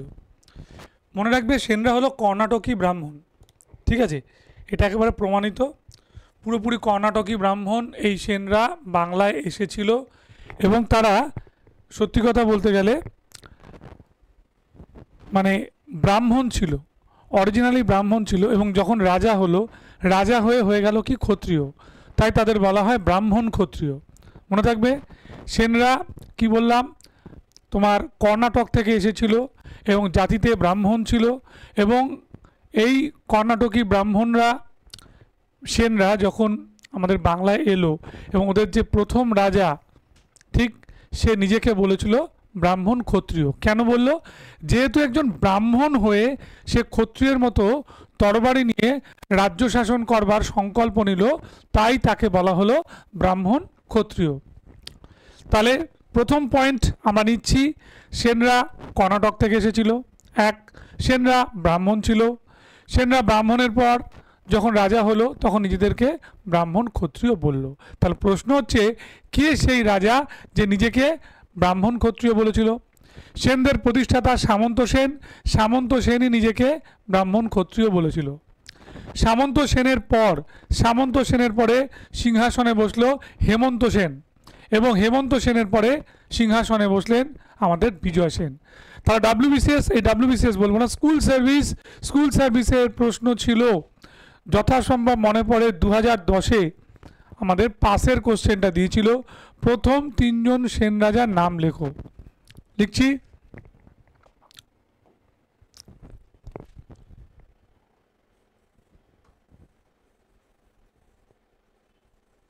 সামন্ত সেন, হেমন্ত সেন এবং বিজয় সেন।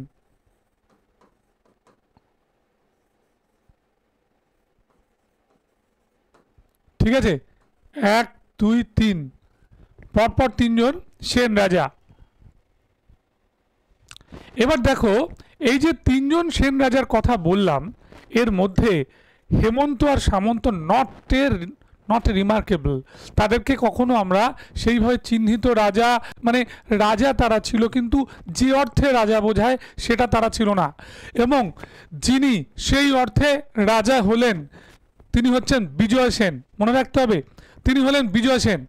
এবং বিজয় সেন যখন আমাদের এই পদে বসলেন, মানে আমাদের সেন বংশের সিংহাসনে বসলেন, তখন তার দুটো রাজধানী হলো, দুটো রাজধানী। একটা হচ্ছে আমাদের বিজয়পুর ও বিক্রমপুর।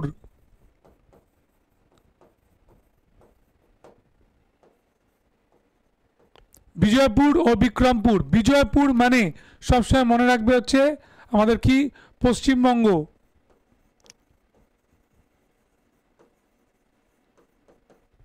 আর বিক্রমপুর মানে হচ্ছে পূর্ববঙ্গ।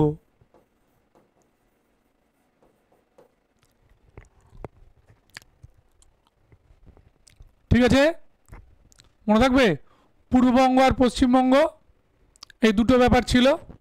বেশ, পূর্ববঙ্গ এবং পশ্চিমবঙ্গ বিজয় সেনের শাসন যখন শুরু হয়, ঠিক সেই সময় একজন আর্টিস্ট, চিত্রশিল্পী বিজয় সেনের কোর্টে এসেছিলেন। তার নাম কি ছিল? তার নাম ছিল হচ্ছে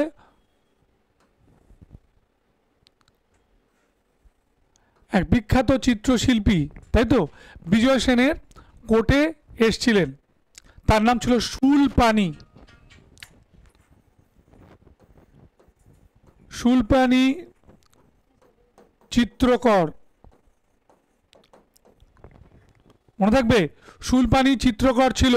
শূলপাণি যখন বিজয় সেনের কোর্টে আসে, সেই সময়টা আমরা দেখতে পাই যে সেন যুগে চিত্রশিল্পের কিন্তু প্রভূত উন্নতি হয়েছিল। ঠিক, এবার আমরা দেখব যে বিজয় সেন, তার উপরে লেখালেখি হয়েছিল প্রচুর।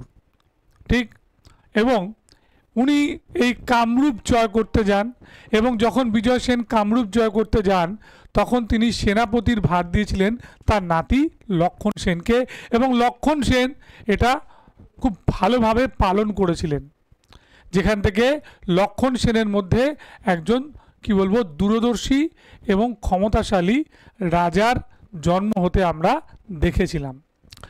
এবার পরের পর্বে যেটা আমাদের জানতে হবে যে এই বিজয় সেনের সময় আর কি ঘটনা ঘটেছিল।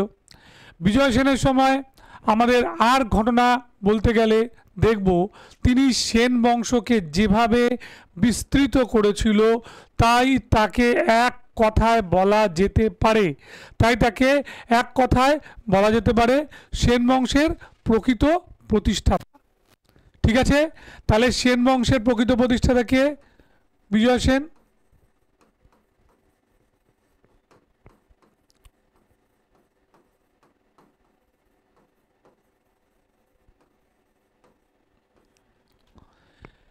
বিজয় সেনের উপরে একটা বিখ্যাত লিপি আছে, বিজয় সেনের উপরে একটা বিখ্যাত লিপি আছে যার নাম দেওপাড়া।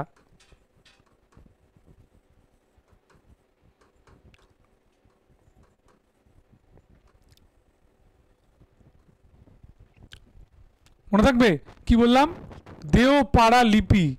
বিজয় সেনের সময় যে বিখ্যাত লিপিটি ছিল তার নাম হচ্ছে দেওপাড়া লিপি। বেশ, এবং এই দেওপাড়া লিপি থেকে বিজয় সেনের আমরা বিজয় কাহিনী জানতে পারি। এবার আমি আগেই বলেছিলাম যে তার সময় প্রচুর লেখা ছিল। স্যার কি লেখা ছিল? প্রথমেই বলি হচ্ছে বিজয় প্রশস্তি।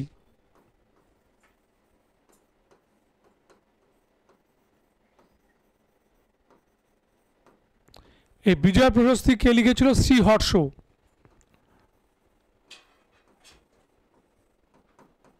শ্রীহর্ষের লেখা কি বললাম? বিজয় প্রশস্তি। বাবু স্ক্রিন দেখতে পাচ্ছ তো?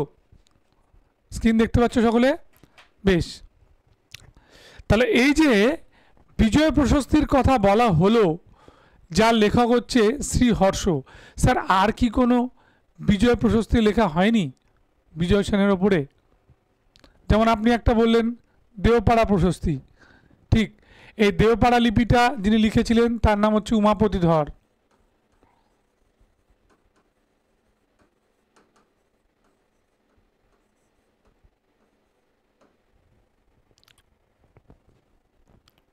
ঠিক, একদম বোঝা গেল এটা? বেশ, এইবারে আমাদের এই পর্ব থেকে আমরা দেখব হচ্ছে যে বিজয় সেন যেটা তৈরি করে দিয়ে গেল তার পরবর্তী রাজা আমাদের বল্লাল সেনের সময় কি হলো। বেশ, বল্লাল সেনের কথা আলোচনা করতে গেলে তোমাকে জানতে হবে যে বল্লাল সেন কি উপাধি নিয়েছিল। তাহলে বল্লাল সেনের একটা বিখ্যাত উপাধি কি ছিল, কে বলতে পারে? বা বল্লাল বাড়ি বা বল্লাল দিঘি এই দুটো কার সময় তৈরি হয়েছিল?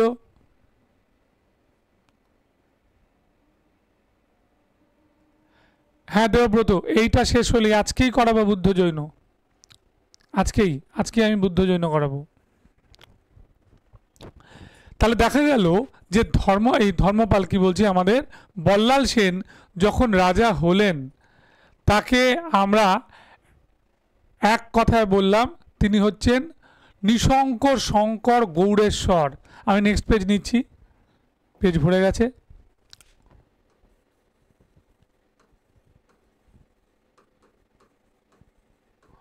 নিশঙ্ক শঙ্কর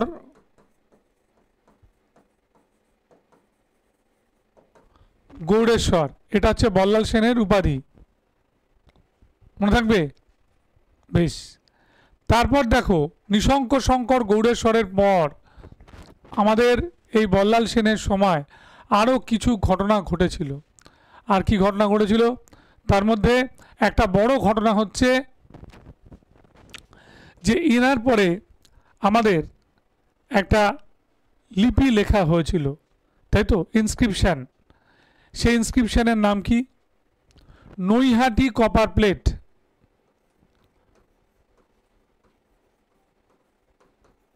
নৈহাটি তাম্র লিপি বল্লাল সেনের উপরে। এবং একই সঙ্গে তোমার জানতে হবে যে বল্লাল সেন খ্যাতি লাভ করেছিলেন মেনলি আমাদের কুলীন প্রথা তৈরি করার জন্য।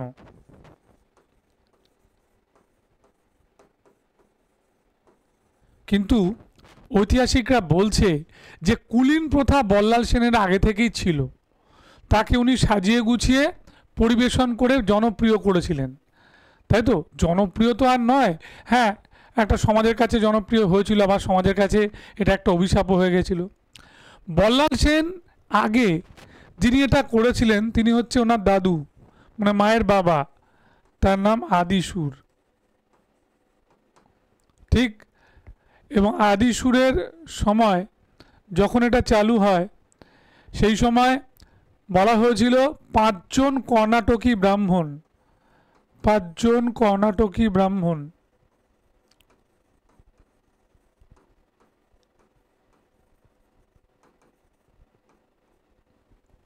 পাঁচজন কর্ণাটকী ব্রাহ্মণ।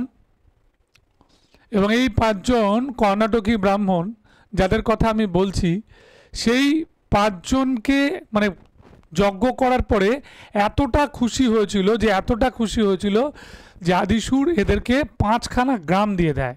এবং এই 5টা গ্রামে ওরা যখন বংশ পরম্পরায় থাকতে শুরু করে তখনই বলা হয়েছিল এটা হচ্ছে কি, এটা কুলীন গ্রাম, এই কথাটা এসেছিল। আবার তোমার কিছু গ্রন্থে, প্রাচীন গ্রন্থে সেখানে বলা হয়েছিল যে 9টা গুণ থাকতে হবে, 9টা গুণ, 9টি গুণ। এই 9টি গুণের মধ্যে থাকবে আচার, নিষ্ঠা, ঠিক আছে, তিতিক্ষা,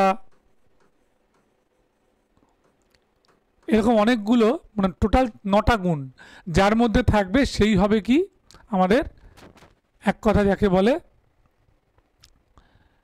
কি বললাম, কুলীন, তাকে আমরা কুলীন বলবো। কিন্তু বল্লাল সেনের কুলীন সিস্টেমের যে রকম ফের ছিল সেটা হচ্ছে সব কিছুর মধ্যে উনি সেগ্রিগেট করে দিয়েছিলেন। উনি আগে দুটো ভাগে ভাগ করলেন, একটা হচ্ছে রাঢ় অঞ্চলের ব্রাহ্মণ আর একটা হচ্ছে বরেন্দ্রী ব্রাহ্মণ। শুনছো ভালো করে? একটা রাঢ় অঞ্চলের ব্রাহ্মণ আর একটা বললাম বরেন্দ্রী অঞ্চলের ব্রাহ্মণ। এবার রাঢ়ী ব্রাহ্মণ কারা আর বরেন্দ্রী ব্রাহ্মণ কারা এটা জানবে।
বল্লাল সেনের সময়কাল দেওপাড়া প্রশস্তি, দেওপাড়া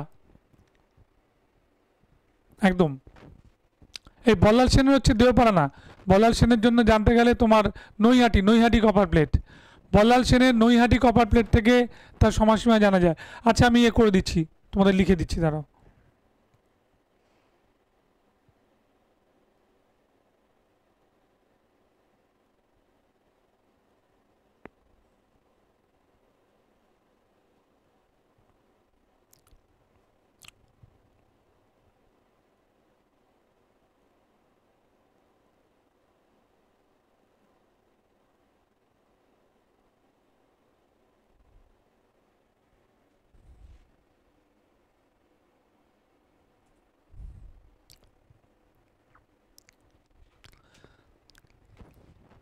বলছি শুনতে পাচ্ছ?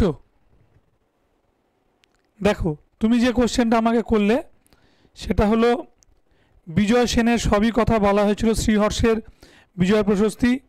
আর বিজয় সেনের সময় আরেকটা লিপি আছে, তার নাম হচ্ছে ব্যারাকপুর তাম্রলিপি। বিজয় সেনের সময় ব্যারাকপুর তাম্রলিপি মনে রাখবে।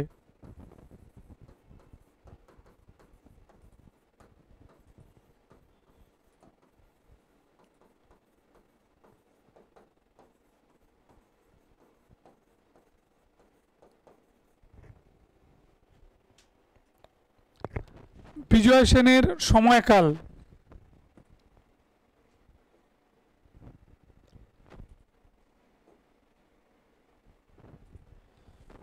বিজয় সেনের সময়কাল সেটা উল্লেখ করে দিচ্ছি আমি। 1095 থেকে 1158।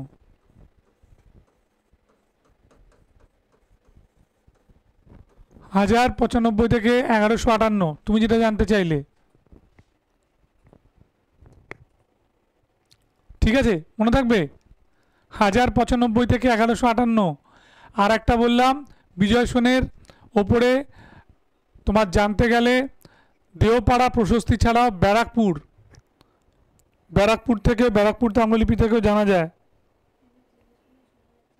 শোনা যাচ্ছে, শোনা যাচ্ছে না শোনা যাচ্ছে না বলছে। এবার শোনা যাচ্ছে, হ্যাঁ বা না বলো, এবার শোনা যাচ্ছে কিনা।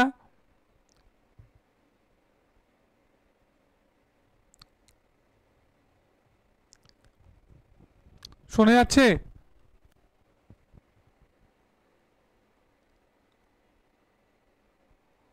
বাবু শোনা যাচ্ছে কি?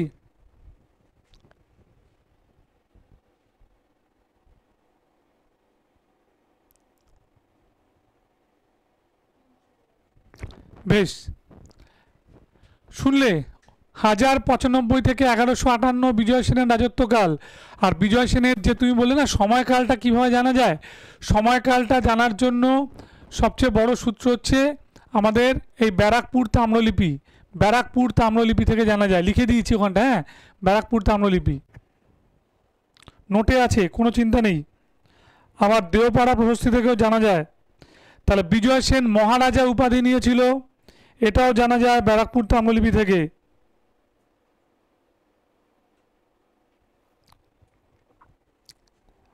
আচ্ছা, বিজয় সেন হারিয়েছিল যদি রাজা বলা হয় তিনি হচ্ছেন ভোজ বর্মন। বিজয় সেন যে রাজাকে হারিয়েছিল ভোজ বর্মনকে।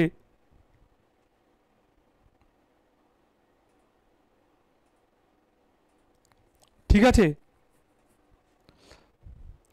এবার কামরূপ আর নেপাল জয়, কামরূপ আর নেপাল জয় এটাও কিন্তু তার একটা বড় কৃতিত্ব ছিল। চোরগঙ্গ শক নামেও পরিচিত ছিল। ঠিক আছে, চোরগঙ্গ শক বিজয় সেন। এবার আসছে বল্লাল সেন, যেটা আমি আগেই বললাম, নিশঙ্ক শঙ্কর গৌড়েশ্বর। এবং এই ভদ্রলোক বরেন্দ্র, বাগড়ি, মিথিলা, রাঢ় এবং বঙ্গম 5টি জায়গা জয় করে। তার মধ্যে মিথিলা, বাগড়ি আর বরেন্দ্র হচ্ছে বেশি ইম্পর্টেন্ট। ঠিক আছে, হলো?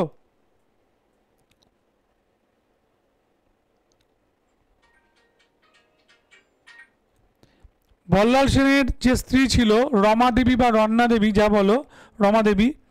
রমা দেবী আমাদের পশ্চিমের যে চালুক্য রাজকন্যা ছিল, পশ্চিমের চালুক্য তাদের রাজকন্যা ছিল। ঠিক আছে, বল্লাল বাড়ি, বল্লাল দিঘি দুটোই রচনা করেছিল বল্লাল সেন। এবার বল্লাল সেনের কৃতিত্ব বলতে গেলে তোমরা জানবে যে তিনি সুসাহিত্যিক ছিলেন। তার বিশেষ করে দুটো বই, তার বিশেষ করে হচ্ছে দুটো বইয়ের কথা একটু বলতে হয়। একটা বই হচ্ছে, একটা বইয়ের নাম, এই বইটার নাম তোমরা জানো, অদ্ভুত সাগর।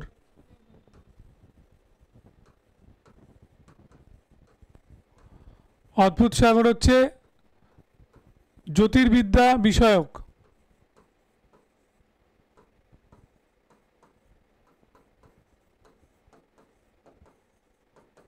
অদ্ভুত সাগর, আর 2 নম্বর হচ্ছে দান সাগর, এটা হচ্ছে স্মৃতিশাস্ত্র।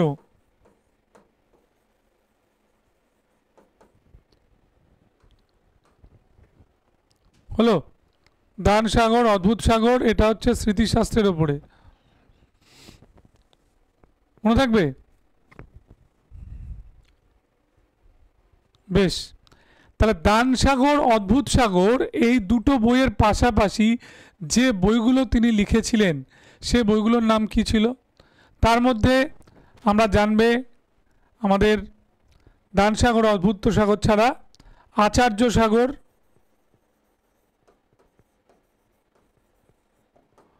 ব্রত সাগর,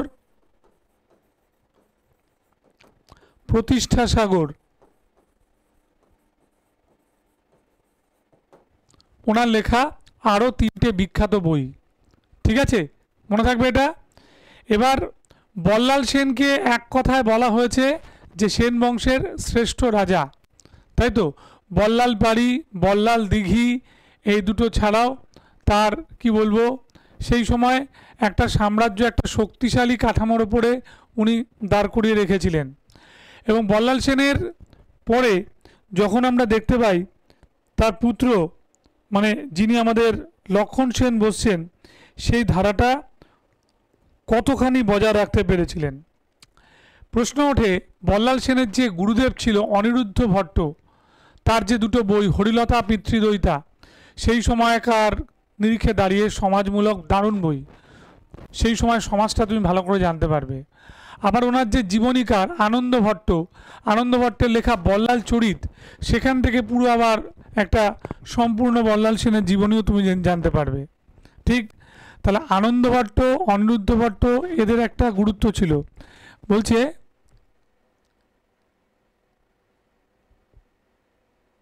হ্যাঁ দিনাজপুরে, দিনাজপুরে একদম, বল্লাল বাড়ি, বল্লাল দিঘি, দিনাজপুর। আমাদের কাছে আমি জানি না সব জায়গাতেও একটা সমান মূল্যবান, মেদিনীপুরের একটা তো বিরাট বড় গুরুত্ব আছে। এখানে মোগলমারি, এখানে আমি দাঁতনের কথা বললাম, এটারও যেমন গুরুত্ব আছে ঠিক একই রকমভাবে গুরুত্ব আছে আমাদের বাংলাদেশ। ঠিক, বাংলাদেশ এবং এই দিনাজপুর। তোমরা জানবে যে একটা সময় কিন্তু এরকম ছিল না যে মেদিনীপুরের লোকেরা ভীষণ ভালো মানে সম্মান করতো যে কখন দিনাজপুরের লোকেরা আসবে বা কখন আমাদের ওই ওপার বাংলা রাজশাহী খুলনার লোকেরা আসবে। কথা যেমনই বলুক, এরা রান্নার জাদু আছে, খাবার দাবার পরিবেশন করা, একসঙ্গে কাজ করে সব করে দেওয়া এবং আপন করে নিয়েছিল। এবং তুমি এটাও জানবে যে বাংলাদেশের বিপ্লবী আন্দোলন, বাংলাদেশের বিপ্লবী আন্দোলন সবচেয়ে ভালো রিলেট করেছিল যাদের সঙ্গে, সেটা হচ্ছে এই মেদিনীপুরের বেঙ্গল ভলান্টিয়ার্সের সঙ্গে।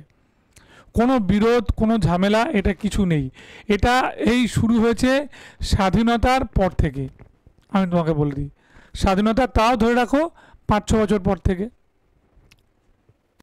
এখনও তো মানে আমি মেদিনীপুরে এসে আমি তোমাদের বলি, আমি কতবার ছাত্রছাত্রীদের জিজ্ঞেস করি এটা কীভাবে যেতে হয়, ওটা কীভাবে যেতে হয়, এখানে এই আছে, ওরা দেখি জানে না। আমি বললাম যে এটা এখানে এই এই জিনিস আছে। যেমন রানী শিরোমণির ব্যাপারটা আমি যখন ওদের বলেছিলাম যে এই বিদ্রোহ, ঠিক আছে, এই চুয়ার বিদ্রোহের সময় যে ব্যাপারটা রানী শিরোমণির কী ভূমিকা ছিল, বলতে পারলো না। তোমাদের এই যে টাউনটা থাকো, বড় বাজার থাকো, বড় বাজারে ভালো করে ঘুরে দেখেছো এটা কোন সময় প্রতিষ্ঠা হয়েছিল তোমরা জানো? পঞ্চুর চক, ওই যে জায়গাটা, এগুলো মোগল সম্রাট আকবরের সমকালে মানে ওই সময় তৈরি হয়েছিল। তাহলে এগুলো একটা গুরুত্ব আছে। আর পাল সেন পড়তে গেলে মেদিনীপুর আসবেই। আচ্ছা, এবার আমি যেটা বলছিলাম তোমাদের কৌলিন্য নিয়ে, লাস্ট যে পয়েন্টগুলো আমার বলা ছিল আমি একটু চট করে বলে দিই। সেটা হচ্ছে ওনারা যে ব্রাহ্মণের ভাগটা করেছিলেন, একটা ব্রাহ্মণ বলেছিলেন যারা হচ্ছে থাকবে কোথায়, বরেন্দ্রভূমিতে, আবার একটা বলেছিল রাঢ়ী। স্যার রাঢ়ী ব্রাহ্মণ কারা? রাঢ়ী ব্রাহ্মণদের মধ্যে বেশিরভাগ দেখবে এই চট্টোপাধ্যায়, মুখোপাধ্যায়, গঙ্গোপাধ্যায়, ঠিক আছে, ভট্টাচার্য, এরা যারা আছে এরা হচ্ছে সবাই আমাদের কোথাকার ব্রাহ্মণ? রাঢ় অঞ্চলের ব্রাহ্মণ। রাঢ় মানেই বুঝতে পারছো ওই সুন্দরবনের এলাকাটার এই পাশটা ধরে তোমাকে এগোতে হবে, ঢুকে আসতে হবে এদিকে। আর বরেন্দ্রী ব্রাহ্মণ মানে মৈত্র, ঘোষাল, লাহিড়ী, কাঞ্জিলাল, পুততুণ্ড, ঠিক আছে, ভাদুরী, এরা হচ্ছে সবাই ঘোষাল, মৈত্র, হ্যাঁ মৈত্র বলেছি, বাগচি, এরা হচ্ছে সব আমাদের ওপার বাংলার মানে বরেন্দ্রভূমির ব্রাহ্মণ। দুইয়ের মধ্যে কোনো তফাৎ নেই, দুজনের ডিগনিটি সমান। স্যার ও মুখার্জি মানে বড় ব্রাহ্মণ, এরকম কোনো ব্যাপার না। মুখার্জি মানে হচ্ছে মুখ্য উপাধ্যায়, তাই সে মুখার্জি। বন্দ্যোপাধ্যায় মানে যে উপাধ্যায়কে আমরা বন্দনা করে নিয়ে আসি। চট্টগ্রামের যারা উপাধ্যায় তারা চট্টোপাধ্যায়, ঠিক আছে। গঙ্গা নদীর তীরের যারা উপাধ্যায় তারা হচ্ছে গঙ্গোপাধ্যায়। এবার আছে আচার্য। আচার্য কারা? আচার্য হচ্ছে শিক্ষাদান করে, সে অস্ত্র শিক্ষা হতে পারে। আবার কি আছে? গুরুকুলের ব্রাহ্মণ, তারা হচ্ছে গোস্বামী, যারা বংশ পরম্পরায় দীক্ষা দেয়। চক্রবর্তী হচ্ছে রাজ চক্রবর্তী, পদবী যাই হোক, রাজা খুশি হয়ে তাকে উপাধি দিলে তার নাম হয়ে যায় চক্রবর্তী, ঠিক আছে, মনে থাকবে এই ব্যাপারটা তোমরা জানবে। আর ওই ঘোষ পোষ গুহমিত্তির মানে চারজনই কুলীন আর বাকিরা কায়স্থ না, এটা ভুল কথা, বাকিরাও কায়স্থ, এটাও মনে রাখবে। দে, কর, রায় এরাও কায়স্থ। কায়স্থ আর ব্রাহ্মণের মাঝে আরেকটা জাতি আছে যাকে আমরা বলি বদ্যি। বদ্যি কারা? বদ্যি হচ্ছে বক্সি, বক্সিরা হচ্ছে বদ্যি, তাই তো। এবং সেনগুপ্ত, দাশগুপ্ত, গুপ্ত, এরা এরা অ্যাকচুয়ালি ব্রাহ্মণ ছিল। এবার সবাই যখন পুজো আর্চা করছে তখন দেখা গেল যে আর বাড়ি বাকি নেই, তাহলে সে তার পেট চলবে কী করে? চিকিৎসা করার জায়গা নেই, তখন এই চিকিৎসা নয় মানে পুজো আর্চার জায়গা নেই, তখন সে চিকিৎসা করতে শুরু করলো। হাড়ি, মুচি, ডোম এই জাতিগুলোকে আমরা অস্পৃশ্য করে রেখেছিলাম, বাগদি, এদেরকে যখন চিকিৎসা করলো তখন ওরা হয়ে গেল কি, এক কথায় আমাদের এই বদ্যি। এরা বিবাহের সময় পৈতে পড়ে হাজির হয়। সেনগুপ্ত, দত্তগুপ্ত, দাশগুপ্ত, গুপ্ত, বোঝা গেল? রাহানুর, রাহানুর বুঝতে পেরেছো তুমি? হ্যাঁ। এবারে এই সেনদের আমরা যে রাজা, লাস্ট রাজা আসবো, সে হচ্ছে লক্ষণ সেন, যার নাম কি ছিল? আমাদের অরিরাজ মর্দন শঙ্কর, এই উপাধি সে নিয়েছিল। তারপর নিয়েছিল গৌড়েশ্বর, গৌড়েশ্বর উপাধিও সে নেয় লক্ষণ সেন। এবং লক্ষণ সেনের আরও বলে দিই, আমাদের পরম বৈষ্ণব এই উপাধিও তিনি নিয়েছিলেন, তাই তো। এবং এই লক্ষণ সেন আমাদের লক্ষণাবতীতেই তার রাজধানী স্থাপন করেছিলেন, তোমরা নিশ্চয়ই জানো, তাকে লখনৌটি বলে অনেকে। আবার একই রকমভাবে লক্ষণ সেনের যে প্রধানমন্ত্রী ছিল তার নাম কি ছিল? লক্ষণ সেনের প্রধানমন্ত্রীর নাম, তার নাম ছিল হচ্ছে আমাদের, দাঁড়াও নামটা একটু মনে করে বলি আমি, সেই ভদ্রলোক লিখেছিল হলায়ুধ, হলায়ুধ, রাইট, হলায়ুধ, যার লেখা 4টে বই, ঠিক। এই 4টে বইয়ের মধ্যে কি আছে? ব্রাহ্মণ সর্বস্ব, মীমাংসা সর্বস্ব, বৈষ্ণব সর্বস্ব, শৈব সর্বস্ব, ঠিক লিখেছিলেন। সুলেখক লক্ষণ সেন বাবার লেখা এই অদ্ভুত সাগরটাকে সমাপ্ত করেছিলেন, বাবার লেখা অদ্ভুত সাগরকে সমাপ্ত করেছিলেন, মনে থাকবে। অদ্ভুত সাগর সমাপ্ত করেছিলেন লক্ষণ সেন,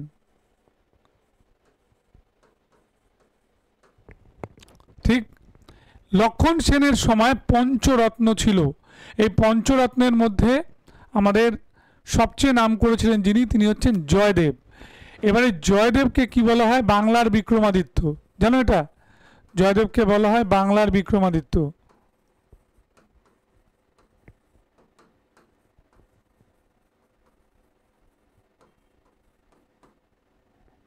বাংলার বিক্রমাদিত্য বলা হয় জয়দেবকে, ঠিক। এবং এই জয়দেবের সময় যে ঘটনাটা ঘটেছিল জানবে, তিনি আমাদের গীত গোবিন্দ এবং প্রসন্ন রাঘবন দুটো বই লিখেছিল। জয়দেবের পরে পরবর্তী যে ব্যক্তি ছিলেন, ঠিক আছে, তার নাম ছিল উমাপতি ধর। উমাপতি ধর যে বইটা লিখেছিল চন্দ্রচূড় চরিত,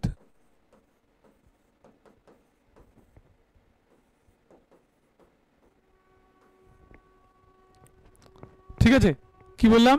চন্দ্রচূড় চরিত, তার লেখা আর একটা বিখ্যাত বই, কার লেখা? উমাপতি ধর। তাহলে এই উমাপতি ধর যে বিজয় সনের সময় দেওপাড়া প্রশস্তি লিখলো, সেই কিন্তু আবার লিখলো চন্দ্রচূড় চরিত।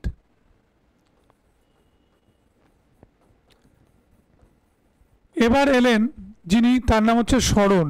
মনে রাখবে, শরণের পার্টিকুলারলি কোনো বই নেই, প্রচুর কবিতার সংকলন পাওয়া যায়, যেটা সংকলিত হয়েছিল সদুক্তি কর্ণামিতে।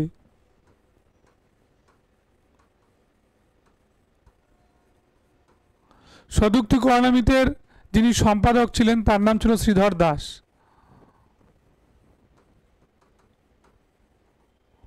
ঠিক, এবার চলে আসবে কে? ধৈ। ধৈর কথা আসবে, ধৈ। ধৈর লেখা বইয়ের নাম পবনদূত। ঠিক হলো। ধৈর পরে আমাদের আসবে উমাপতি ধর, ধৈ বললাম, শরণ বললাম 3, জয়দেব বললাম। পঞ্চম ব্যক্তি কি আসবে? গোবর্ধন। গোবর্ধন, তার লেখা বইয়ের নাম কি? আর্য সপ্তশতী।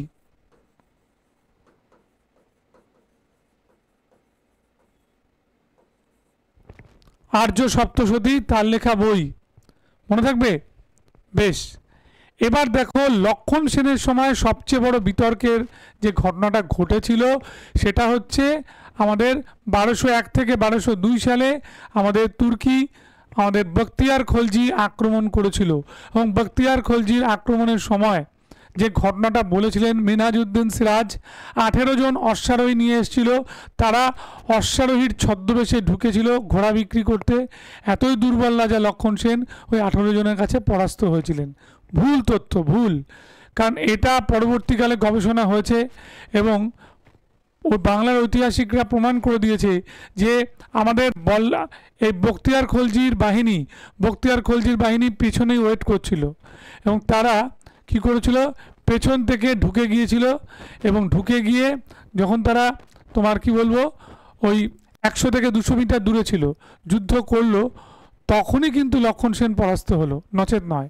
সেখান থেকে লক্ষণ সেন সপরিবারে পালিয়ে গেল এবং চলে গিয়ে তিনি আবার কিন্তু রাজ্য শাসন করেছিলেন, তাই তো?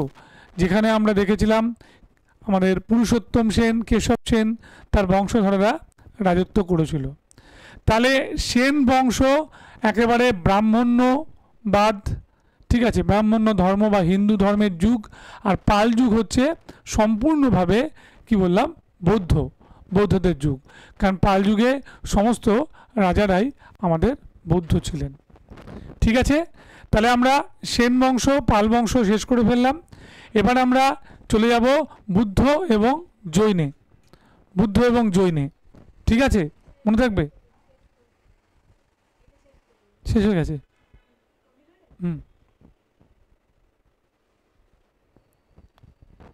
কোনো প্রশ্ন আছে? শেষ করে দিলাম।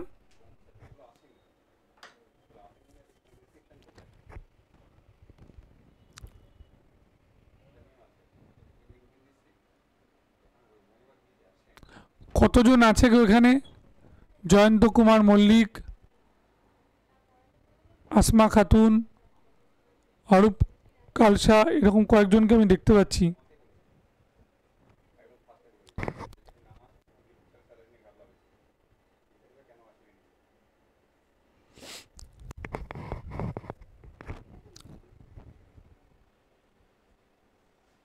পিপিটিতে করালে ভালো হতো। পিপিটি আছে, পিপিটিটা পিডিএফ ফরম্যাটে আছে, পিপিটি ফরম্যাটে নেই বলে ইয়ে হচ্ছে না, ফেটে যাচ্ছে লেখা, বোর্ডে ফেললে। দিচ্ছে ম্যাডাম, দিচ্ছে, এক্ষুনি দিচ্ছে। সত্যি এটা হলে ভালো হতো। মানে তোমরা ভাবছো আমি যেন একবারে পুরো নাটকের পাঠ মুখস্থ করে বলে গেলাম, তাই মনে হচ্ছে তোমাদের? তো দেখালে ভালো হতো, দেখিয়ে দিচ্ছে। তুমি দেখে নাও, যা আমি বলে গেছি সব কটা লাইন বে লাইন পরপর তাই দেওয়া আছে। পিডিএফ আপলোড করে দেবে, পিডিএফটা পাবে, কোনো চিন্তা নেই। বুদ্ধ জৈন পিডিএফই হবে, কোনো চিন্তা নেই।